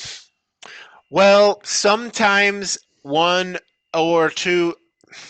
When we make our enchantments, we design it with the intention of it lasting for the life of a dwarf at the very least, if not their children and those children's children. Some of these items in our repeative testing have exploded.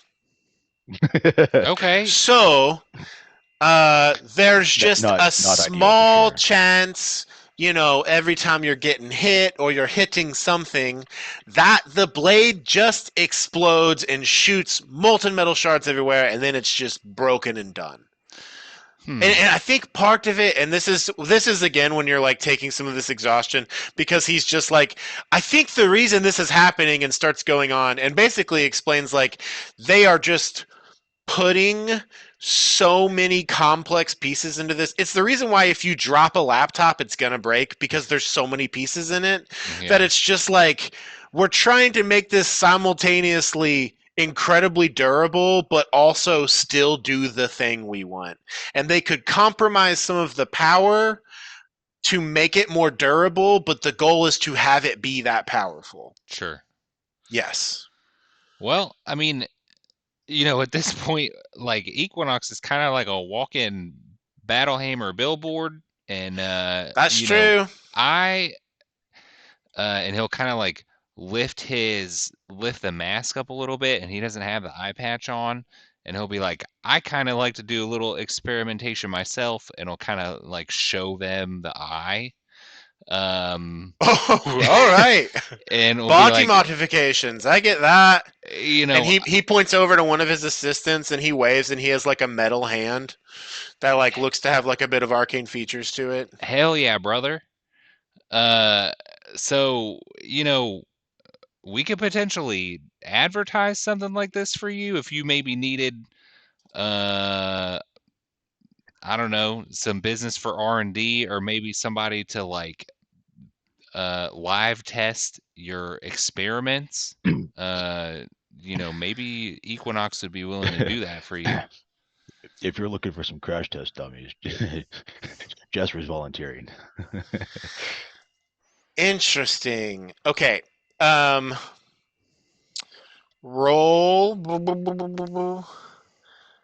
a persuasion check. Cool. I'm going to put a knack on it. Okay. And can I cast guidance on myself? I would say that would have been something you did before you started the conversation. And it needs to be declared as such, because it's like just like mid conversation, you're like, you know, like Sure. that kind of thing, as Okay. opposed to just like, I'm gonna fuck off for a second, then come back and make this point. Okay. All right. Regular roll and a knack. If this were just like you working on something, I would say go for it. But it's the fact that you're like talking to a person Sure. that makes it a hard bargain. Yeah. So persuasion, I got a 24. And did you roll a straight check? Yes, I rolled a Fantastic. 17, and I got a 2 on my knack die. And you got a 24. Yes. Yes. Yeah. Okay. 17. What was it? 17 on the 17 die. on the die, plus 2 for knack, plus 5 for persuasion.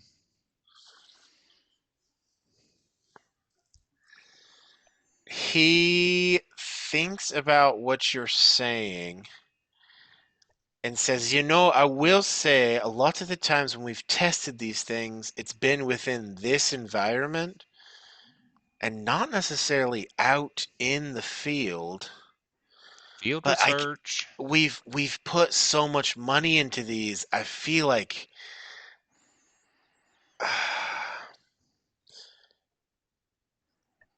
I would need some sort of payment for this. I couldn't just let you go with it being both for research and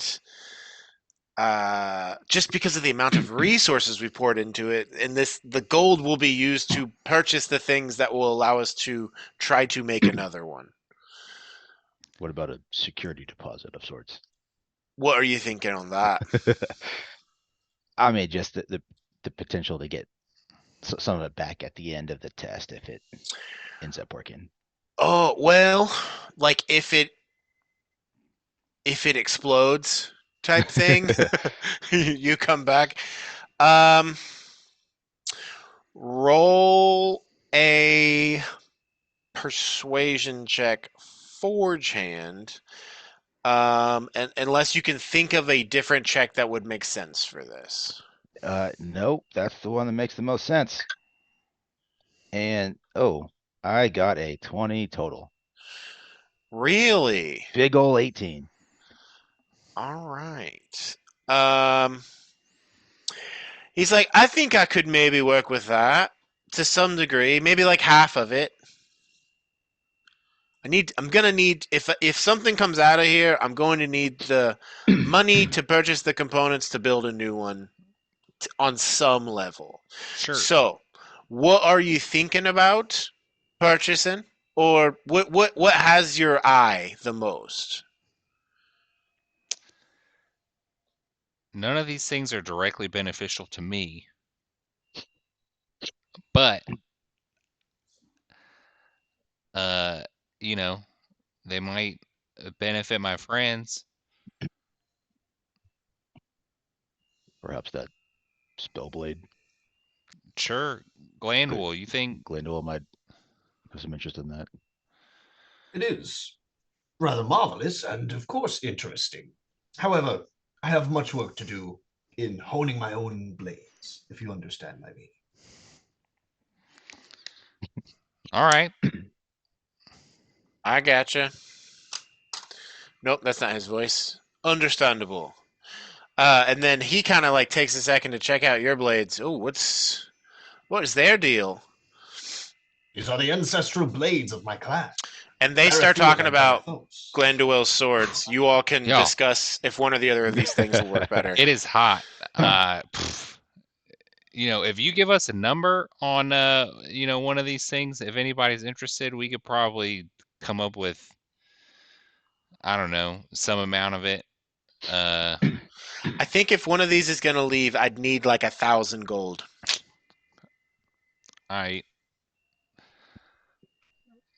Is anybody hurting for 1,000 gold worth of an item?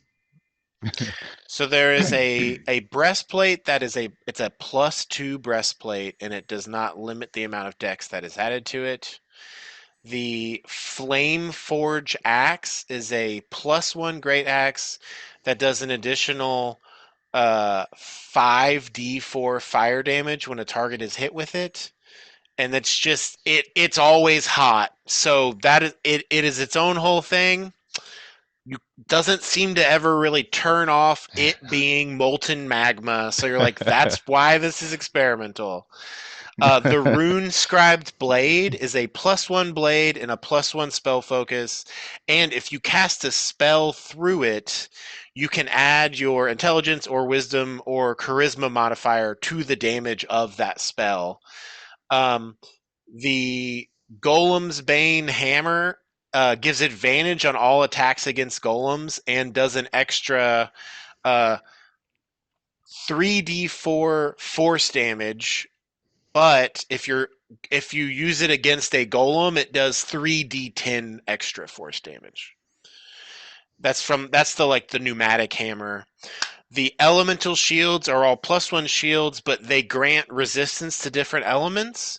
And then they have one that is a unique shield that it says like the earth and fire shield. It allows you to cast produce flames, control flames, burning hands, mold earth, magic stone, and earth tremor. Like those spells are all sort of baked into this shield via various runes. The cantrips obviously can be cast infinitely, and then the burning hands and earth tremor can both be used like twice a day from this shield. Dang. That's some cool stuff. And at that point, he finishes up, or him and Glanduel are like nearing the end of this conversation. Is there one or the other of these that the group is like crazy about, or come back for later, or what's the vibe?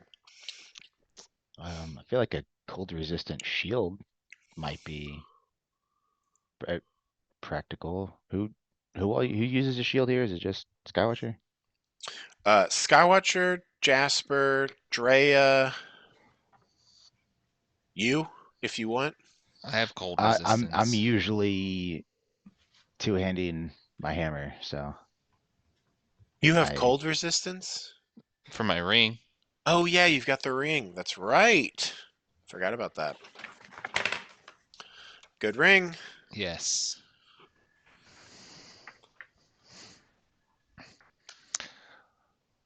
Well, it's like I'd say that shield or that +2 half plate with no dex cap. Breastplate. Oh, breastplate. That's what I meant. With no with no dex cap, that'd be pretty insane. Unless it explodes. Yeah, so, and essentially, I'll tell you all, there's like a 1% chance every time you use this item or get hit that it will explode. You're going to be rolling that D100 on the reg. That's super fun though. for It's 1,000 it's gold. such a small percent, For but somebody like, else. yeah, absolutely. Yeah, that breastplate would put you at 16 plus dex, no cap. On a stack. That's what the kids say. Oh, womp. Wow. Did the shield was it +2? It's a +1 shield. They just also have there's It just also one for each different damage resistance, and then there's one that's like has some like spells baked into it. It's also a +1. None of them are +2 shields. Well, marvelous as all this is, I appreciate you looking at my blades, and what a stellar conversation that we've just had. Yes, absolutely incredible works. You know the elves, there is an elegance to what they do that I think our own craft, I will admit, don't tell anyone else, sometimes lacks. So incredible. Marvelous. Well, it is too hot for me in here, and so I shall depart. Farewell. Me too. And Glanduel heads out. Jasper heads out. Thanks for showing us around. It was very nice to meet you all. If you all play another show, I will be there. Fucking love the concert. The fight in the middle of it, me and some friends were talking that you had staged it. I found out that it just happened. But wow, it really added to the performance.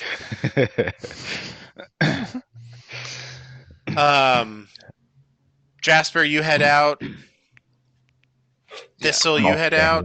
Yeah. Skywatcher, you too. Yeah. And it's like as soon as you all are outside of the forge, you're like, oh God, fucking finally. Quickly cooling off.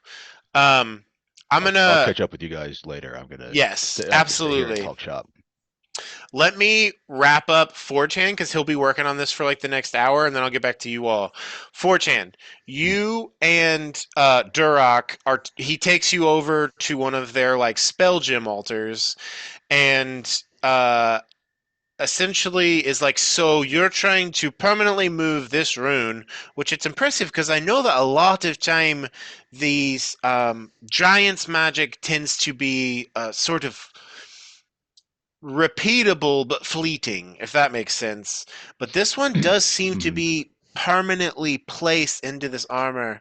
I do wonder, and where do you think that rune is? That is the frost giant rune that's like baked into this armor.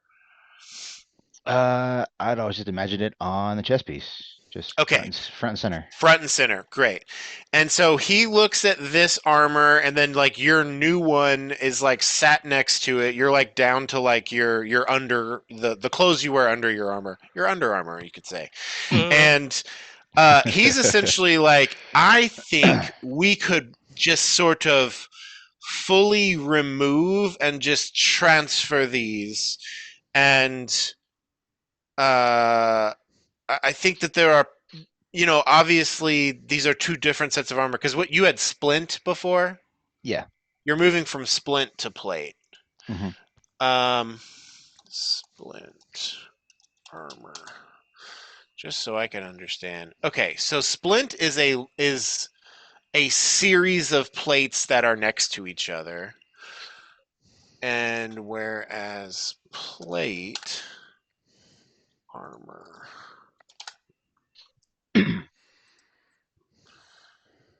Okay, is wow, just such a different vibe.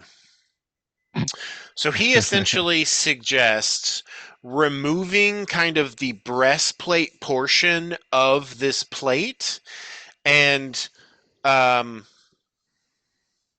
combining that with the portions of plate that have this rune from, and then kind of reinstalling it. So it's essentially taking them both apart, putting pieces of them together, and then putting it back in, essentially rendering your other. This will destroy your other armor to some degree. It won't be wearable. Is that understandable? Yeah. That jives? Great. Yeah. So, but I imagine the remains could be recyclable to some extent. yeah, do you want to keep them for yourself? Sure. Okay, cool. Absolutely.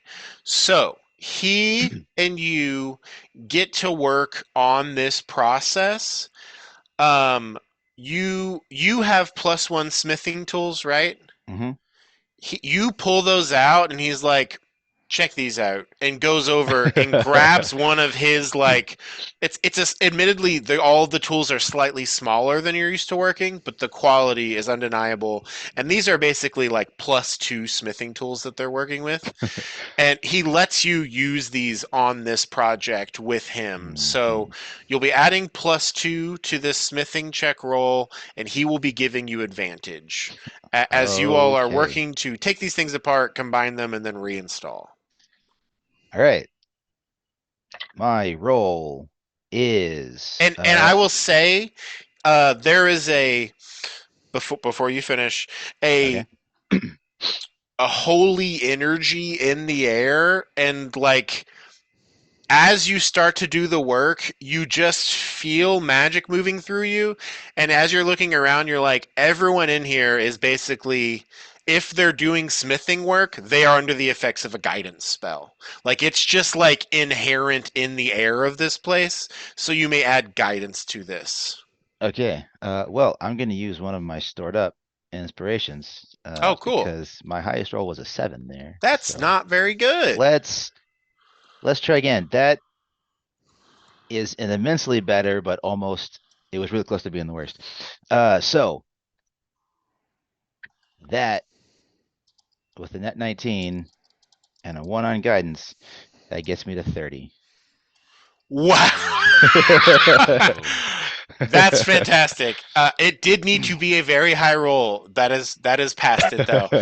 You work together using the tools here, the magic that is inherent in the air that like only is accessible just by way of like doing smithing work.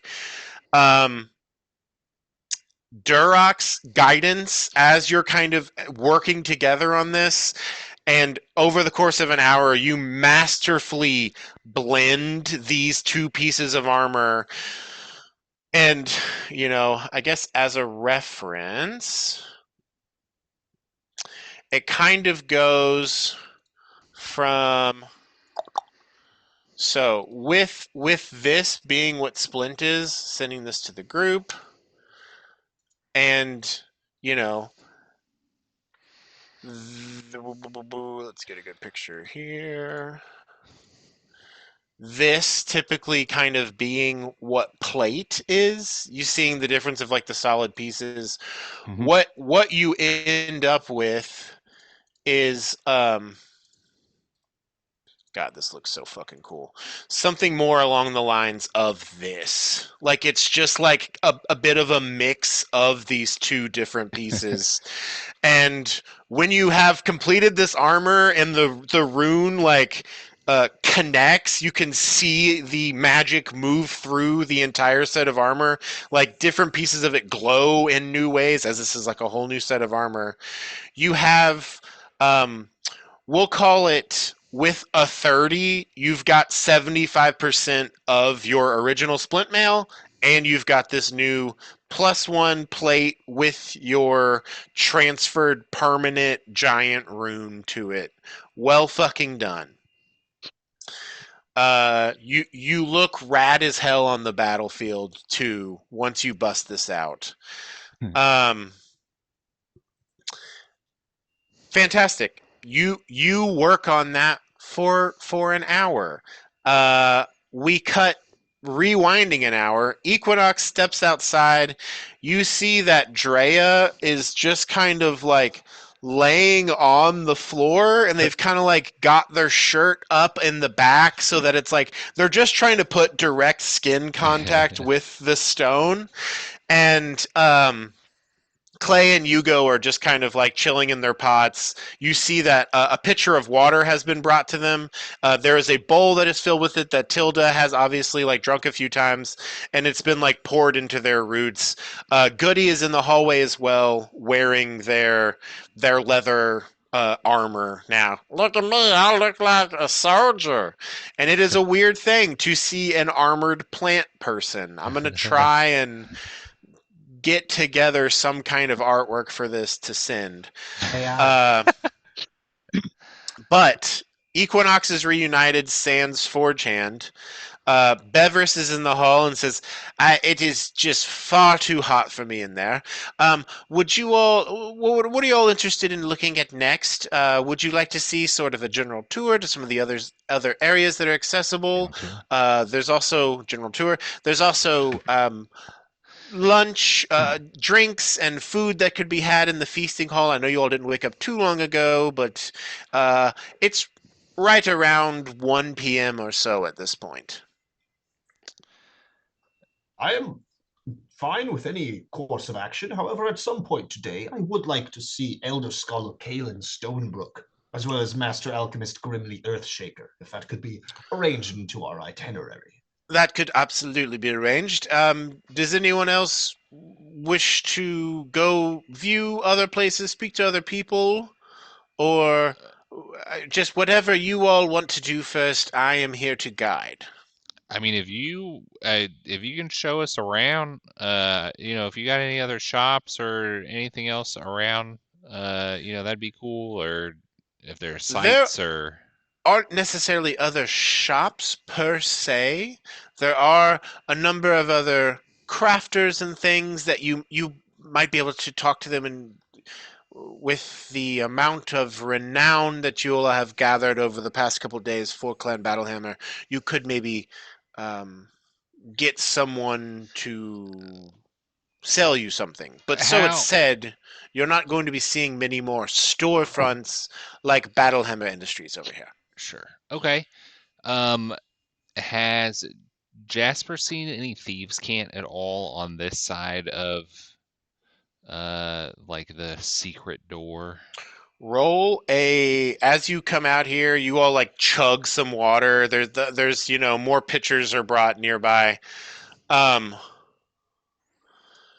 You chug this, start to cool down, and it's like in that time of cooling down, just kind of like looking around. Roll me a perception check with advantage. Flavor my Ugh, water like that's a mango bad one. I'm juice. gonna roll it again. Mark that inspiration down if you're using it. I will. I got a 19 plus 4, so I got a 23. 23. What you are surprised to see is that there is like no thieves' cant anywhere here. You're used to seeing one or two stray things in most places that you go on a long enough timeline. Noticeably, none. There seems to be a solid either grasp on that element or the element itself is very well hidden, such that they aren't putting symbols in the places you've been. You know, admittedly, you've been in the main quarters, you've been in the feasting hall, you've been in your shared room, you've been in the Danes area. You haven't really seen the entirety of Clan Battlehammer. Of what you have seen, no thieves can.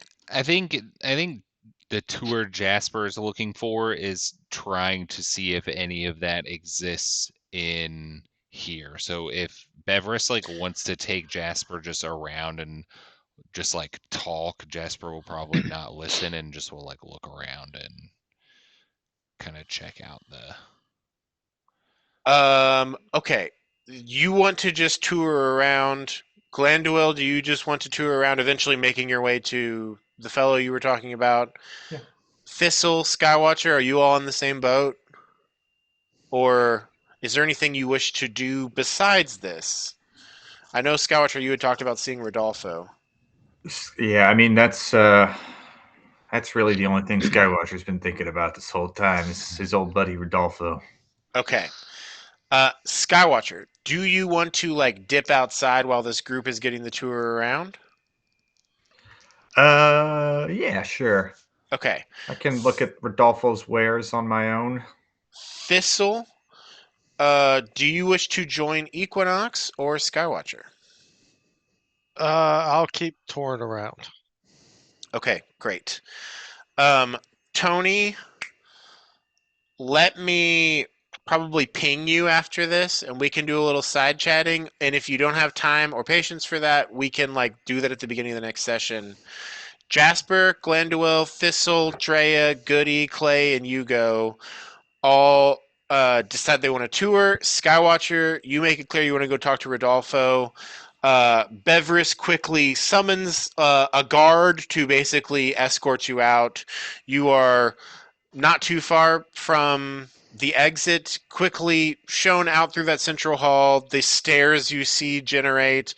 You walk down them and you see uh, Rodolfo on the back of his axe beak with his storefront set up, and he's like, uh, oh, there he is. There's my main man, Skywatcher. What can I get for you? And offers you all begin to converse. Meanwhile, the rest of Equinox, you all are shown around. Um, you okay? Here we go. Here we go. The central hall that got you here, essentially, when you all first came in, main chamber that had all these tunnels that are doors that led off to it that were like the four places that you had seen now. Your quarters, the sort of diplomats feasting hall, the place for the axe beaks, the exit, and then the entrance into the central hall. If you take this central hall to the right, that takes you to the feasting hall, Battlehammer Industries, and this forge. It seems like they keep it kind of close to the storefront.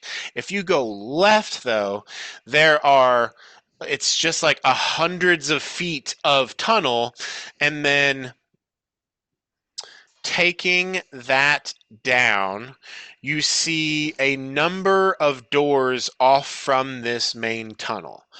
Um, Beverus explains, these lead to the residential chambers. Those are only available, obviously, to residents. Um, this here leads to our communal bath.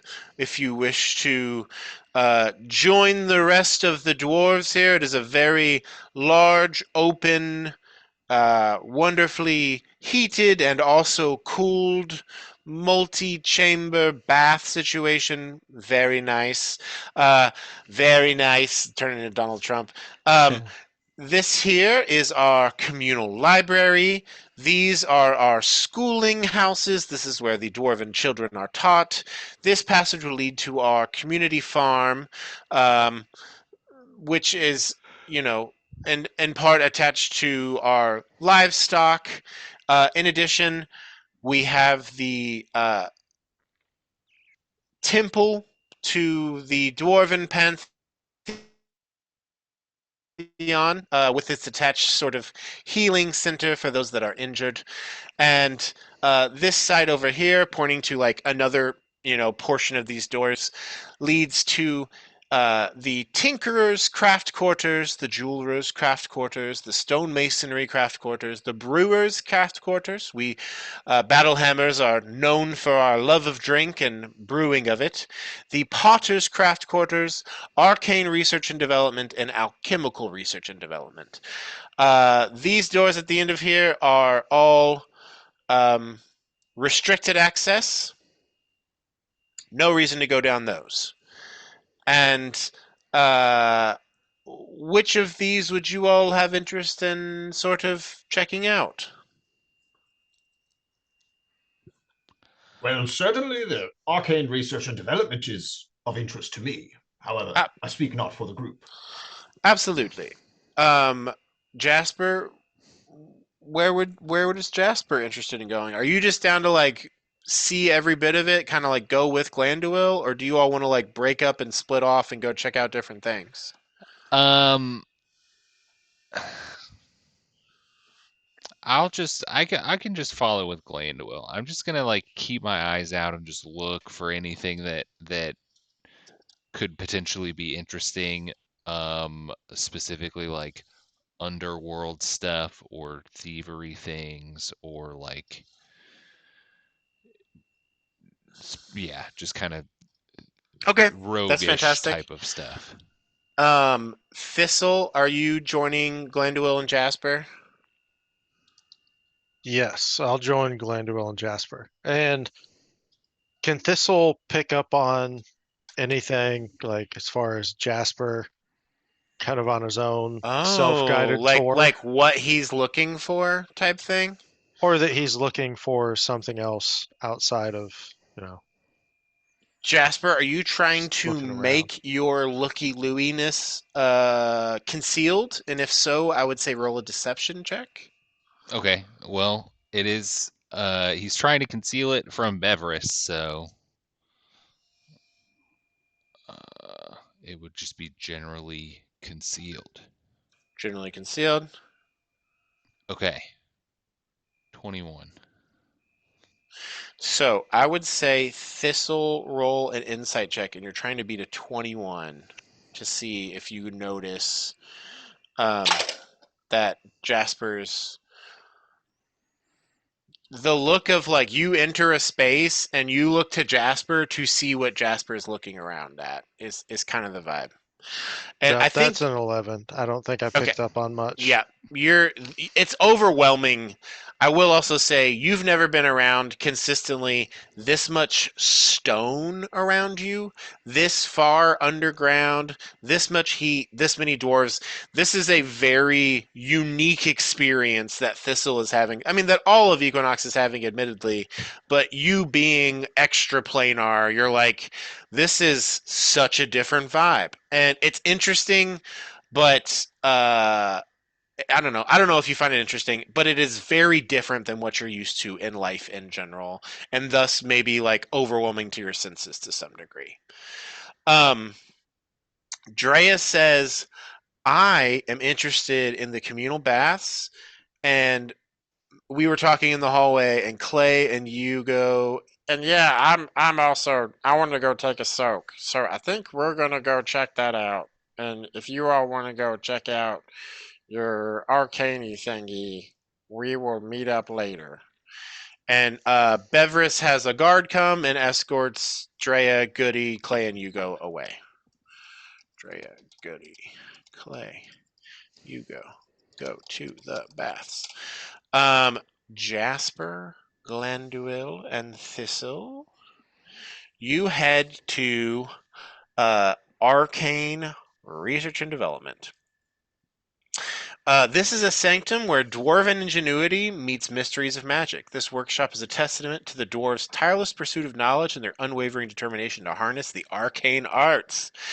As you enter the chamber, you're immediately enveloped in an atmosphere of hold on of profound concentration and ethereal energy. The stone walls are adorned with shimmering tapestries, each intricately woven with magical patterns and runes. The air is charged with the scent of parchment and the faint, invigorated aroma of brewing potions and inks. The workshop exudes an aura of intellectual fervor where dwarves explore the boundaries of magic, blending tradition and innovation. Glanduel, you meet the dwarven proprietor. They are elven. They are non-binary. They are Elder Scholar Kalen Stonebrook. They're Elven? I'm sorry, Elder Scholar. Okay. Scholar. I'm just speaking too fast. Elder Scholar Kalen Stonebrook. Their appearance is marked by an ageless wisdom and luminous presence. They have silver white hair that cascades like a waterfall, and their eyes gleam with knowledge of millennia. Kalen is not just the workshop's proprietor, but it is a guardian of they are a guardian of arcane wisdom and the mastermind behind a lot of these enchantments. As you enter, oh, yes, hello, Glanduil, welcome. Yes, thank you. Quite the show you put on last night. Oh, yes, indeed. It was marvelous. It was my first one with Equinox, did you know? I did not, but you know that the spell work that you did with the illusions just really took it to such an elated level. You know, the music itself was okay, but I was really living for the performances in there, with Thank you. with That all means of so the much. the movement, the sword slashing, and it was great. Thank you. Thank you. So, I think you had said you had an interest in purchasing some uh, things for working in your spell book. Is that right? Yes, certainly. I have run out entirely. Well, I am very willing to provide such a talented, capable friend to dwarven kind access. Obviously, I cannot give it to you all for free, but I would be willing to, you know, grant you a discount of sorts. And essentially, whatever amount you want to pay, you'll get double that. Sick. So if you spend 100, you'd get 200 worth of materials. So how much would you like to So spend? it's the same 50% off discount that we have on the equipment. Essentially, but this seems to be just because this person likes you and you all vibed last night. Like Hell yeah. it was good that you like talked to him, and much the same way that Forge Hand like talked to that Smith and was like, "Fuck yeah, I'm down to help you." So like, yeah, that same vibe. Sweet. And I'll spend 300 gold. cool. So you get 600. 600 GP worth of spell materials. That includes like magical inks and fine parchments, the things you need to like do your spellcraft. Thank you very much.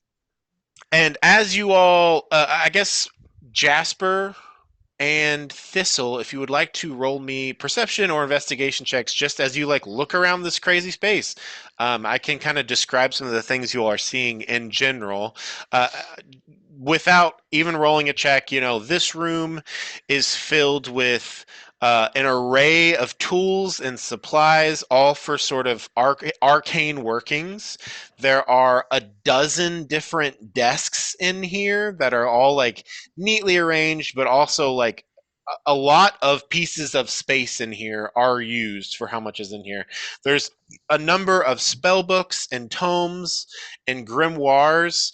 And Glenduel, you clock that right away, even as you're purchasing it. You're like, that's just like a spell book. Like it's like one is open, and you see that there is some spell that is just on display, and a number of like spells and tomes and grimoires. You see that there is an area that has all sorts of different scribing supplies, different colored inks, different sorts of quills that would allow for different patterns.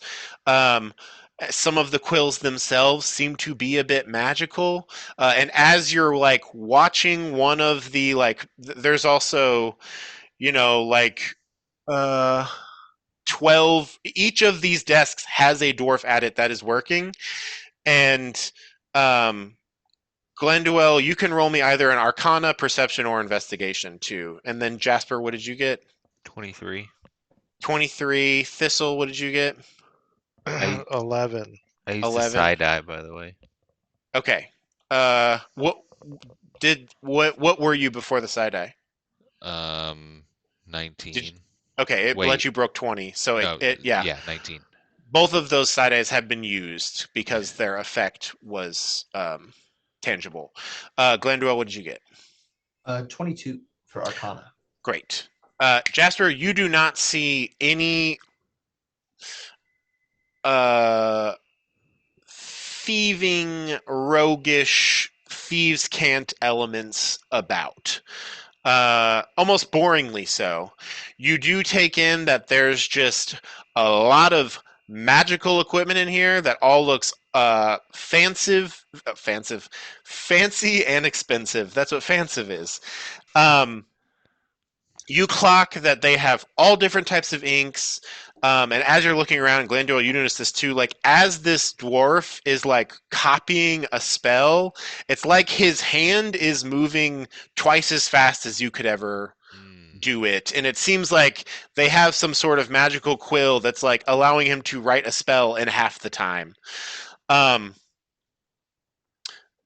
You see that there are a number of like arcane crystals just floating around, occasionally like letting off pulses of energy that are like washing over some of these dwarves. You're not sure what that's about. I guess Glenduel, with you got a 22 on your arc. Was that arcana or investigation? Arcana. Okay. You think that these crystals are helping these people focus on their work in such a way that is allowing them to like get it done faster with greater accuracy. There are a number of as you look around, it looks like spells being like worked on, like you're watching spells being created by some of these people. uh and a lot of it is like work that is kind of unique to this situation. Like, and this is like as you're looking around, we'll say you purchase these spells, and then the elder scholar Kalen starts just like showing you about and talking. He's like, so uh this spell, for instance, would protect from cave-ins and earthquakes. It's specifically a sort of area-based ward that would simply stop those vibrations from passing through it. And it's like, this is a very great spell for being a dwarf that lives underground. Not like the most useful above, but it's almost like it's like an anti-earthquake spell. This spell here allows you to imbue an arcane forge with the energy required to transfer radiant energy into one of the pieces that they're working on. This spell here allows for summoning lightning elementals in addition to a magma elemental, something new that we've been trying. This this is the spell of Dwarven Aegis, and it specifically protects our strongholds from physical attacks from the outside. It gets stronger based on the number of dwarves behind the enchantment, though. It almost like seems to tap in and magnify based on the number of dwarf it's protecting. We're very happy about this one. If we can get this to work, Clan Battlehammer will be in great hands. My accent is slipping. It's a And this marvelous one, works of abjuration. Indeed. yes, absolutely. And this one is one that we are happy to be working on. Hopefully, with the halls of Equinox being opened, it will allow us to communicate with those other dwarves, but we actually use the astral plane as the shortcut between the communications. It's almost like we open a gateway here and then we open another one there, but the hallway between the two is the astral plane. It's a spell of astral resonance. And you're like, wow, these are all very specific spells that can help these dwarves. Not like universally applicable to me and what I'm doing, but I will say, Glenduel, as you're looking around, they've got like a number of wizard spells here, and if there are spells you don't know and want to try to learn, you could potentially pick up one or two of them here. And if you're using like one of these quills, you could do it pretty fast. And so you and I can message about that if there is like a unique spell, a homebrew, or just a spell that you don't have that you want. We can talk about it. Sweet. And I will say at this point, as you're going around, Jasper, Thistle, you're an arcane trickster. So like, I think that you're picking up bits of these, and it's the same thing of like, cool, those spells are very specifically good for dwarves. They're not going to help me at all with what I'm doing. But it is all kind of interesting work nonetheless, just within like the arcane theory that they're working. He does explain that these quills they have while they are in here under these crystals that they have suspended are being like pumped with a sort of highly experimental chronal energy that is letting people work faster by pushing time through them. And you're like, oh, maybe that's why you're so fucking old. Like, you're using time crystals to get your work done faster. But interesting nonetheless. And I will say, like, the offshoot that led to here across the hall, there's also alchemical R&D, which I feel like might be more up Jasper's alley. Is that something that you think he'd want to check out? Yeah, While Glanduel's just kind of hanging out in here talking? for sure. I did Thistle, do also you? want to speak to the alchemist as well. Okay. Do you want to stay here and work on any of these spells in the meanwhile? Yes. Okay. Do you want to pop across the hall and then come back? Or do you Sure. want to like get to work on these things? I will say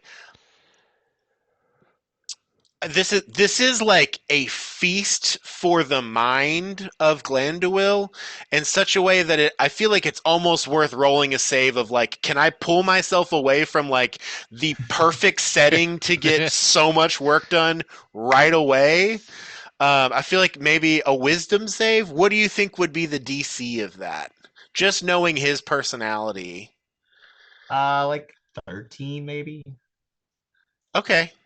I Yeah. feel like because that's like Just because there's so much stuff to maybe take in. 15.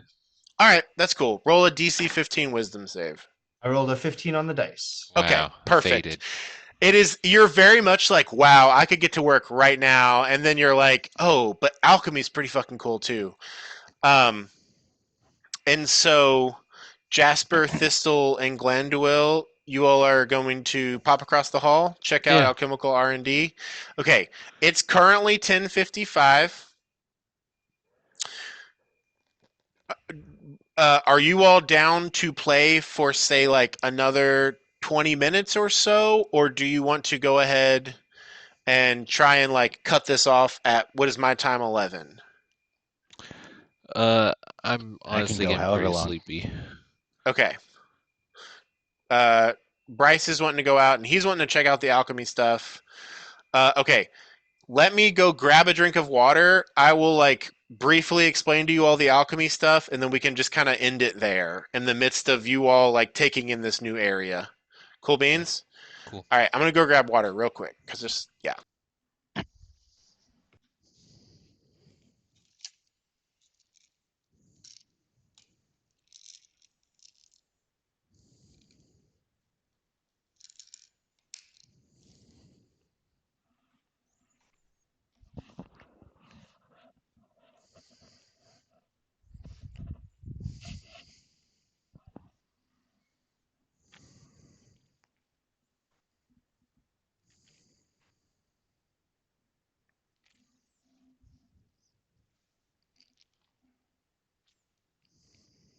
So much here I want to do. Yeah, I want to go know. to the bathhouse too. Still want to see Rodolfo. I haven't met him yet. Yeah. I gotta talk to him too, because he might have my contact. If y'all were gonna go to Rodolfo, I just would have stayed and hung out with you. I just But yeah, wanted to make eventually. I wanted to make sure that I didn't go to Rodolfo and spend all of my money and then find all the cool stuff out here. That's reasonable. There's not been anything I want to buy yet, though. So All Yeah, right. Skywatcher just wants to buy shit from Rodolfo. They're just He likes cool buddies. shit. you get the He's a rewards loyal points, man. customer. Yeah. If I buy one more cube-shaped item, I get a You free. get a You get a pencil eraser. Yeah, Yeah. you get a card with a hole punch, but it's just little cubes that you're punching into it.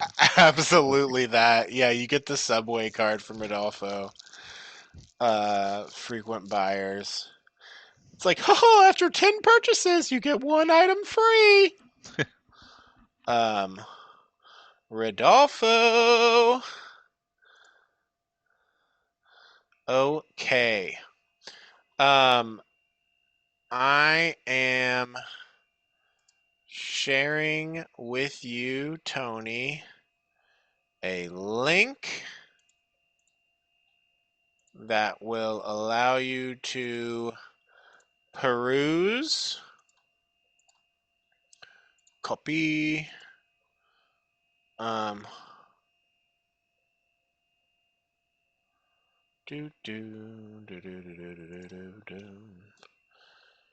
Let me know if this link works for you, Tony baby.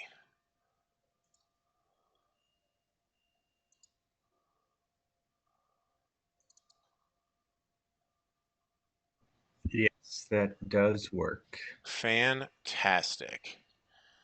And roll a persuasion check while you're down there as you're looking around. You have been buying some stuff.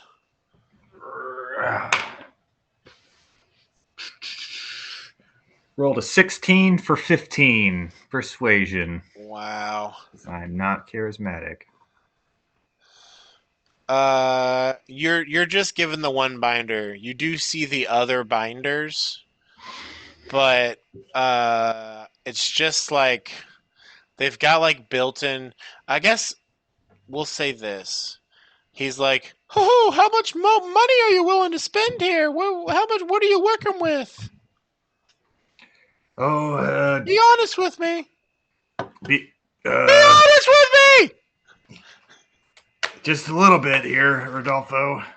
You know, got I don't know, about 168 gold, and here, here's the bag. That's how much I've got. Did you spend all your money? You still have like 600 at least, right? Unless I also didn't write something down. Oh, I Where- went over that whole thing earlier. Since you've been here, you've gotten 607 gold.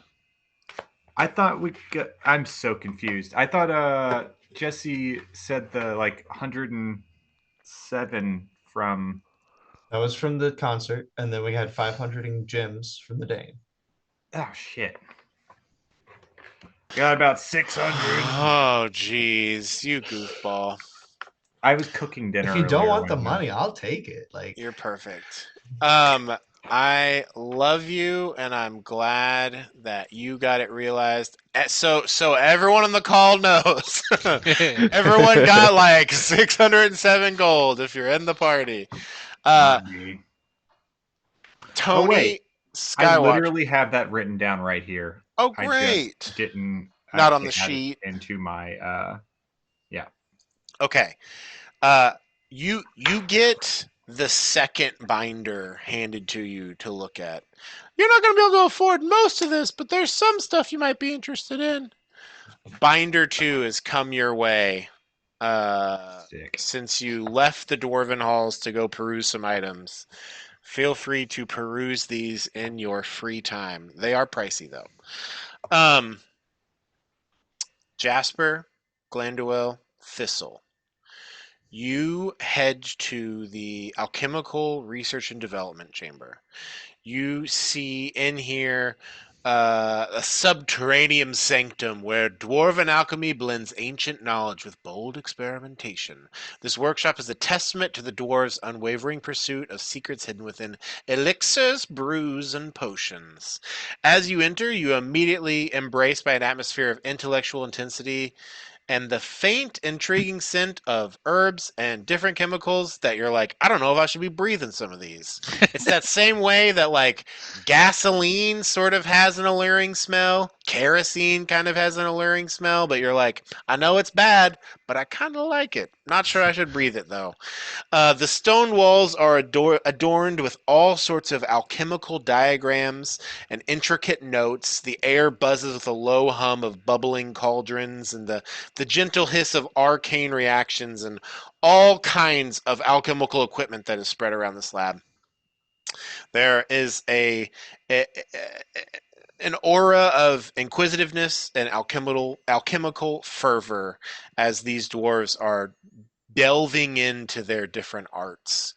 Uh, Again, and here you see there are less workers than the other spots you've been in. In total, you see 6 dwarves in here doing their various works.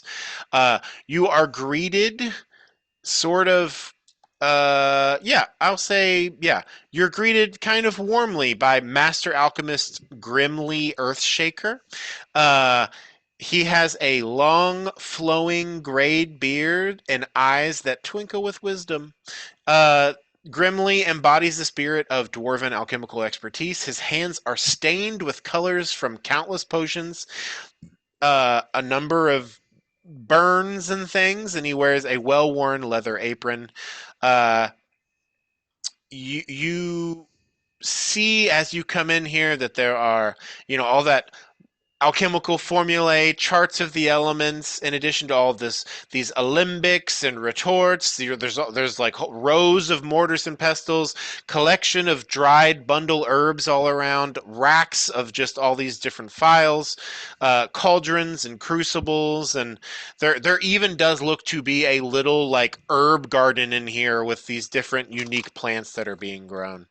And uh, as you come in, there's a oh, hello there. Welcome, members of Equinox. Quite the performance you put on last night. I'm Grimly Earthshaker. Kind to meet you. Uh, what are you here? Just want to see what we're doing, or what can I help you with? Well, I was just kind of Beverus was giving us the tour, and you guys have a magnificent dwelling here, in the mountain. I was, coming in here, I kind of got a vibe of a place that I've actually been before. I was in Hundlestone a long time ago, and I went to an apothecary, and there were some witches there, and it sort of this place kind of gives me the same vibe. Um, and they gave me some like medicine. Um, and I know kind of roughly like what it is, but I was wondering if maybe there was a way that it could be concentrated or somehow enhanced in some way. Um, You think y'all might be interested in something like that? That is a very cool mask. Roll me a persuasion check. First thing everyone says to him. Absolutely, every time. Nice, I'm- nice show, cool mask. I'm knacking it. Knack it. Absolutely knackered. Oh my god, I'm gonna use inspiration again. Wow, I got a natural 20. Whoa, whoa, whoa. Send a Only pic. took you 4 tries. Yeah, yeah, I got a 20. Yeah, be sure and mark off all your inspiration if you're using it this session. Oh yeah, I'm using all of them. So what does that give you up? Put you up to? That is a 27. And what was the amount on the knack? A 2. Okay, you can keep the knack. You Okay. just breaking a 25. That was because it's like you get it back if it doesn't actually change the outcome, right? Yes. Yeah. So yes. Cool. So you say this. Well, could I see what they're offering? You pull out the powder. I You have a bunch of shards, like fully intact Oh, shards. okay. So do you pull out both, or like I guess I what will do you let them do next? investigate the powder and see what they can do with it, and depending on what they do, I will potentially tell them I have more of it. Okay. You he says I would be very willing to look at that with you. Could I help the two of you with anything? Looking to Glandewil and Thistle. Is there anything that you all are interested in? Like, are you while you're here, or that you're looking for in particular? Because that's going to be Jasper hanging out in here for a little bit with them. In much the same way that Forge Hand is working on his items and Skywatcher is shopping. Glandewil, you want to do some spellcraft. Like, Thistle, Glandewil, do you want to talk, like, what do you want to do in this space, I guess is the question. Well, I'm a bit of an alchemist myself. But I was wondering if you have ingredients available for purchase, perhaps? I think something could be arranged. What are you looking to purchase? What are you looking to make, I guess is the better question. Well, I'm always looking to expand my alchemical repertoire. As of yet, I am, I must say, muddled in the basics. I can create alchemist's fire and oil, perfume, and soap in the basics in that way. But are there any recipes, perhaps, that you have? Oh. Um, roll a persuasion check. I would say you can make this an alchemy check instead if you don't want to use persuasion. Yeah, would that be intelligence based then? Yeah, I think so. Because Hell it's yeah. kind of like you're knowing you're knowing what to ask for in this case. Is my helmet so cool that it gives a persuasive aura? Don't you wish? Don't you wish? Maybe Duroc could, help you out with that or some point in the future, but as of right now, it seems to be bound just to you. If someone wishes to like step in and give the help action, not Jasper in this case because he's busy. Thistle, if you'd like to try to offer the help action, if you could, but I'd need to know like what you're say or contributing to this. Actually, I'm gonna take this back. You all did such a great job at the show last night that you have advantage on this check. I had burned some inspirations rolling straight. Can I Get them re-put back those? and re-roll once, Great. and then go from there. Cool. I will use one. Let's see how that goes. Oh yeah, natural 20 Oh, baby, Nice. send a pic. will do. It landed right up against my 4-leaf clover. Hell yeah. Incredible. So what does that take you to total? 26. Amazing. Yes. So I from me, Ellie, to you, Jesse, Are there any particular recipes that you're looking for? Like, do you want like a health potion recipe or Uh, something unique? And if so, what are you looking for? Potion of fire breath. Oh, Whoa. uh, yeah, yeah, yes, absolutely. I think that that's something. You know, I would say too, I haven't had that great deal of entertainment in some time. If you just want to take notes, I can just show you the recipe. That would work for me. And I think this is where money would need to come in just to pay for the replacement of the herbs. We probably have enough here that you could get about maybe 3 potions worth from this if you do the work correctly. Um, let's say uh 50 gold per dosage of this. And so what I'm gonna have you do with this, Jesse, when Glenduel makes this, this will be like an Arcana check and an Alchemy Tools check. And if you roll high enough on both, this will have the effects of the Dragon Breath spell instead of the typical Dragon Breath potion. Does that make sense? Sure. Is it a Because different amount of damage? it is a different amount of everything.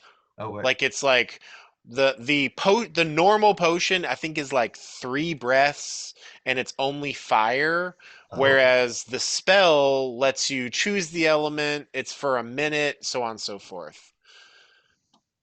So this is kind of huh. like an improved version of that, that if you roll high enough you can access. Otherwise it will just baseline do the effects of, because you do you see that in like the DMG? Yeah, I Yeah. looked at it. Yes, yes, yes. So your friendship with him, if you want to pay 50 gold, 150 gold, you can get 3 doses of this, and you get the recipe for free. Wow. Awesome. 150 gold being marked off out of the Thistle, gems. perfect. Thistle, is there anything you're looking for in here, or what are you curious about, or do you have alchemy stuff? I don't have alchemy stuff, You don't have so alchemy tools. Okay. Well, no. yeah. You're looking around and seeing, yeah. What you know you do have is a poisoner's kit. Sorry to call you out like that. Would you be interested, and that would allow you to make poison? Would you be interested in trying to like grab some sort of thing like that? Yeah, actually, so good reminder. So I actually come from a family of alchemists. While I don't have a lot of practice in that, I do like to try my hand in a little bit of poison. Do you have any ingredients that could help me with that? Excellent. Roll me a. We're just gonna make this a poisoner's kit check with advantage, so you're gonna add +5 to this, and you have advantage. That's a dirty 20. Filthy 20. I think we have a few things over here that we could work on with you on that. And um, it kind of just depends on the severity of the poison you're looking for, as far as the cost of these various poisons. And if you use these herbs to, like, you basically do the kind of like work required to turn them into a like poison, they could be applied to like a weapon or ammunition, so it's known. Cool beans. Cool And beans. with your dirty 20, I would allow a purchase of such things. Um, I know where this page is. Here we go. So, um, these are going to be at half cost due to your friendship, but a single dose of any of these is pretty freaking expensive. but it would be at half cost to what is presented here. And so all of you all kind of like break up and you're working with a different person and they're kind of like showing you these different options and things. Um, Jasper, they get to work right away, like examining this crystal, like both the powder and the crystal. They seemed confident that they could like concentrate this if you wanted that. Okay. Glanduil, you go over and start copying down this recipe fervently. You purchase those herbs. Thistle, you are shown over to like a little table that has a number of herbs on it, and it's there is enough that you could purchase like one of each of these if if you had enough money. Herb wise, you can't be like, I want 10 drow poison. It's like, cool, you have enough that there is enough here that we would be willing to sell you that you could make one dose, but you do get this like full readout of all these different types of poisons that they have. And I will send you a, uh, a listed description of these poisons and what their effects are. And if you would wish to purchase one, you can pay half the cost that is listed on that little picture that I just sent you. Cool. Sweet. Looks good. So you can take some time to like look over those between sessions and decide which of those you'd like to purchase. And copy. There's also like rules on crafting these poisons baked into what I am showing you, and we can talk about them. If you do some of the work here, like you all have the hospitality of the dwarves, you're welcome to all these different places. Doing the work here makes it so that you are like basically the DC is lower and you're getting help actions and guidance and all sorts of access to like higher quality tools and higher quality everything that's allowing to finish these things like faster, more efficiently, with greater care, more accuracy, precision, so on and so forth. So, Corey, you've got these different poisons that Thistle wants to look through. Uh, Jesse, let's chat about spells in the coming days. Jasper, let's talk about your stuff in the coming days. Skywatcher, you are shopping. We can chat about that. And 4chan, you are the easiest of all of these. You're working on your armor. This is just what you do and you finish up and it's fucking badass and perfect. Everyone else, let's chat. And if we don't have time to chat before the next session, and I'm gonna you all reach out to me these about these things for us to talk about them. Then we can wrap this stuff up like kind of at the end of the next session. Uh, Thank you all for playing later than normal. I hope that you are enjoying your time in Clan Battlehammer. This is the fruits of your labor Heck yeah. for having like the grueling like 6 session crawl through the halls of black ice have led you here to like access to greater resources that you've ever had. So, It's very sick. thank you. What? It's very sick. Good. I'm glad that you all enjoy. Thank you for playing, and let's chat before next session. And I hope you have a wonderful evening. Is it What's Monday up? yet? Is it Monday yet? Absolutely. Yes, we will meet in 2 weeks' time on the 19th. That's President's Day. I won't have work. So actually we could probably start like earlier that day if people are able to start earlier. Maybe like I know normally we were doing like 7 to 11. I like needed to get myself together post work today, but I could probably do it like 7 or even like 6:30 or something that day. If that works, if not, we can, start whenever everyone's ready. Cool? Yep. Cool. Fantastic. Thanks for playing, everybody. Thanks for running. Yeah, thanks for running. Have a wonderful evening. Get at me in the chat. I'll talk to you soon. Bye. Bye. Thank you. Later. Bye.